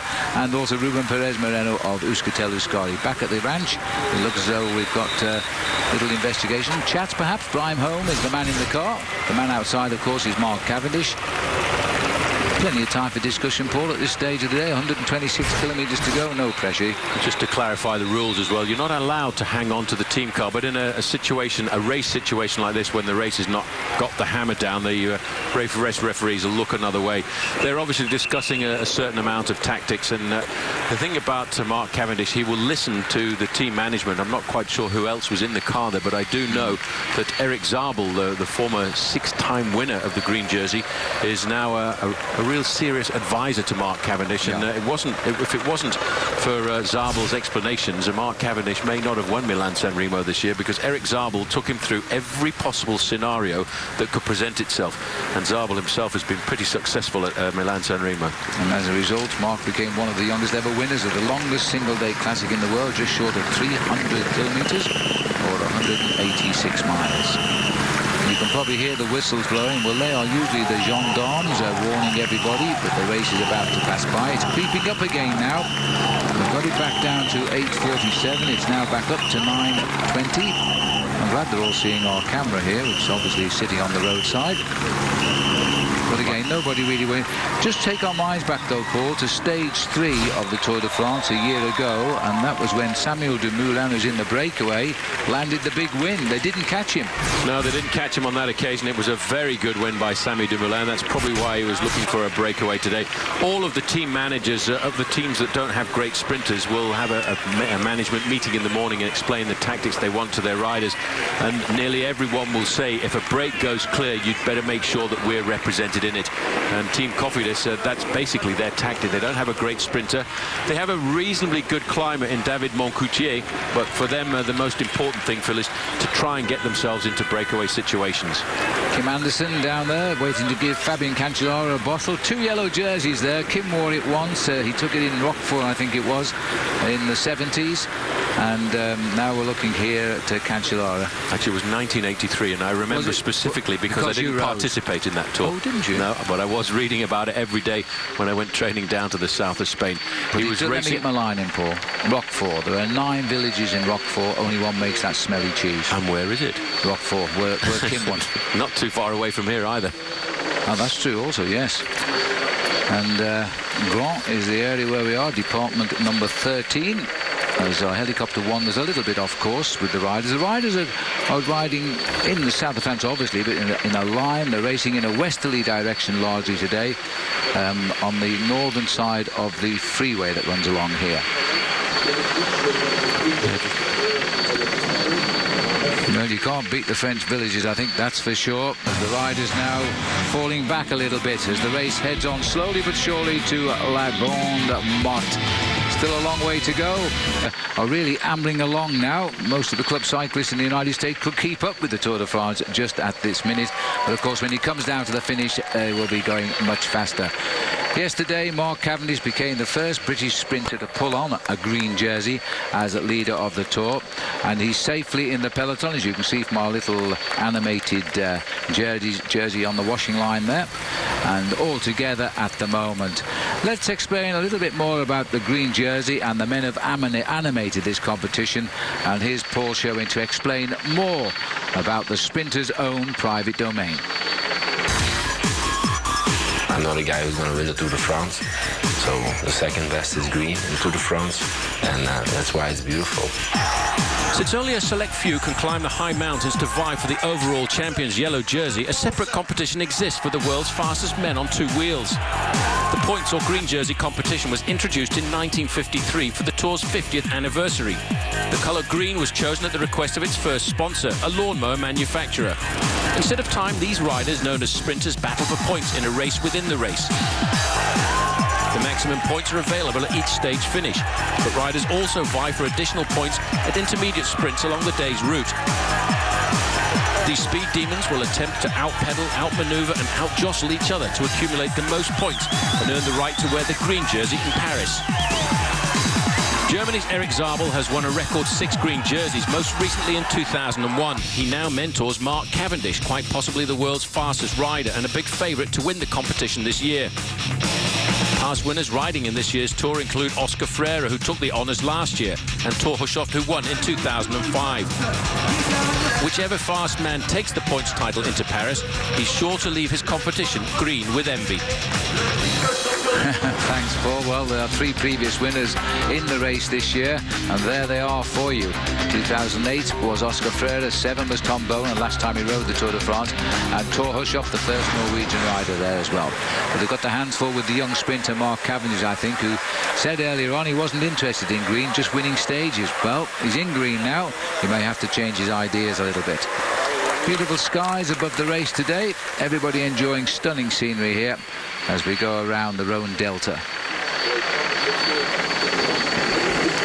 Well, talking of green jerseys and green fields, Paul, at the moment it's well, we won't say it's lethargic, but the boys are baking out there and not too interested in attacking. Well, I can't say that I really blame them. It's a very hot day, and it's been hot since the start in Monaco, and I think that's one of the reasons why these riders, they had that acceleration a couple of kilometres ago. They saw that they reduced the gap from 13 minutes to 8.5 very quickly, so they probably realised that the 4 riders in front are also pretty much getting baked, and they won't have a lot of gas in the tank left over. So the important thing about the Tour is to use your efforts wisely, not go and chase everything down all of the time. If you can pull a group of 4 riders back with an hour's work rather than 3 hours work, that's the best way to do it. It seems to make sense. Here they are, Perez Moreno, who's riding in his 3rd Tour de France. Samuel Dumoulin is taking part in his 6th. The other 2 are rookies, Bouet and Decourt. They're here for the first time. They must be wondering what on earth they're doing, racing through the hottest part of France in a leading group by almost 11 minutes, because that more or less condemns them to quite a while out front today, as that sun starts to cut through the back. Take a look at the town now as we continue our journey down the south coast of France, just just off from the Mediterranean. In the far distance there is the Camargue as we race towards Le Grand Mot today, with the gap now 11 minutes. A little flurry of action from the riders, chipped off about 50 seconds of the Escape's advantage, so it just shows you they can do it when they want to, but they don't really want to close it right down, because then somebody else will attack and make their day equally as hard. So they're just holding them on a string and just hoping they can contain them enough to bring them in when they're ready. The race itself is coursing right in the far distance away from Orai as it makes its way down here. We do pass through this town today. We've just gone through the 90-kilometre point. We should be able to pick the riders up. There they are. Just about. Anyway, as we swing back, let's see if we can see the peloton. Yes, there they are. So just 10:58. The arrowhead is formed at the front, so the tempo has been lifted up a little bit. Of course, it's Team Columbia who have got the sprinter on the squad, and that is Mark Cavendish. And as we've heard Matt White say, if they want him to win again, they better come to the front and do some chasing, because there's no friends in the peloton. They don't want to pace and carry somebody else's rider to an automatic first place down in La Grand Mot. Another one of those sensational pictures as they split here. Well, I've talked a little bit about the team gaps. There's Moreau, Christophe Moreau in the blue. He's on the Agri-Toubel team as the team leader, and just over the back of big Gregory Rast there in Astana's blue jersey was Lance Armstrong. Big George Hincapie riding his forgotten 14th Tour, Paul, isn't it? 14th Tour de France for George Hincapie, quite remarkable. And although he didn't finish the first one, but that was probably because he was only about 20 years of age. I remember for a long time working with George Hincapie when he was the youngest bike rider in the pro peloton for about 3 years. He turned professional at 20. And now he's become a serious elder statesman. And I have to say, he's been an incredible ambassador. And he stopped at the side of the road here. Is it a mechanical? Doesn't seem to have panicked too much, does he? No, he's in no hurry. 9:48. This isn't Hincapie, by the way. Sorry. No. Just as we've been talking about it. There's a little bottle for you. That'll be $7. Oh, no, he's not taking it. Bernard Eisel. Bernard Eisel, who did a lot of work yesterday. He did stop and wait. Oh, that's why. We've got a boy with a puncture at the back. Can't see who it is at the moment. Caught me out a fraction there.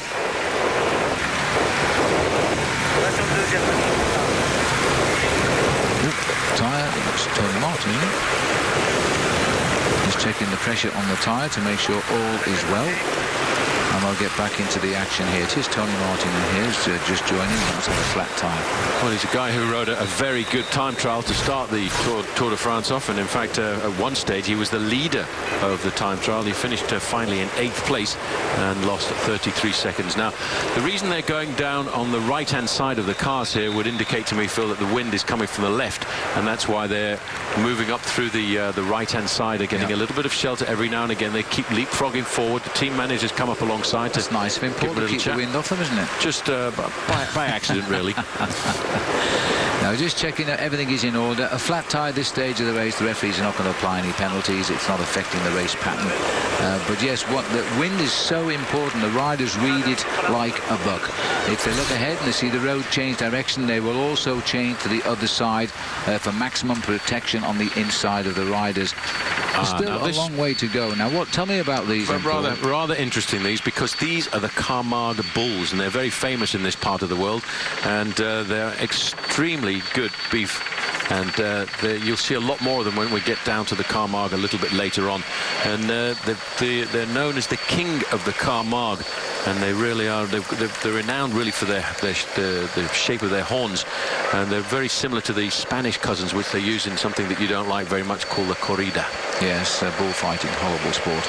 Anyway, I did notice they had big horns on there, like the longhorn cattle in the US, but there's the 4 leaders. We found them again. In fact, they do have a corrida in this part of the world as well, in the Camargue, but they do not injure the bulls at all, and it's much more of an acrobatic presentation with people somersaulting over the bulls, and I'm sure it'd be quite interesting to see. It's definitely not like bull riding, though. Way is slowly but surely coming back to heel here as the peloton have put a number of riders on the front now to ride them down. They are not going to see the finishing line before the sprinters today. Of that we are now clearly sure. Well, it's been a fairly sedate part of the Tour de France, I have to say, today, but now the action is very much on, and it looks like they may well catch them up before the finishing sprint. There they are. There's the whole pack, and Team Columbia High Road have put 2 riders in the chase now, which is significant. It's not quite what Bob Stapleton indicated to us a little bit earlier, is it? Again, coming up on the far left is the B-Box team here. Now they're trying to bring through their man on the block, who is from Japan, and I'll tell you what, that the rider from Japan produced yesterday an incredible result, and his team just don't know whether Yukika Arashiro is a sprinter or not, but they agreed that yesterday he could sprint. He was right there at the finish, so they're going to give him another shot by the look of it today as they try to move him up once more. This is life at the back, a little bit tatty at the back of the peloton. There's the flag you see right across the face of the course. Oh, it's the British flag as well. Tatters at the front, and it's Columbia High Road who are starting to pull this race away. Now there they are. It looks as though it's been a dramatic chase. They're coming back together here because we had again a slight change of direction. Michael Rogers looks over his shoulder, but they're scrabbling at the back. Now Cancellara made the split in the yellow jersey. Lance Armstrong has made it. Alberto Contador did not, and you can see the panic which is on now by the peloton, and if this road keeps doing S's, then it's crosshead, crosshead, crosshead, and it's going to cause gaps. Team Katusha, that's Skill Shimano in fact trying to get on the back as they now try to ride away from the field. So all of a sudden we have 2 races now, the race for the win and the race to gain real time over the field, and it started. That's a measurable time gap.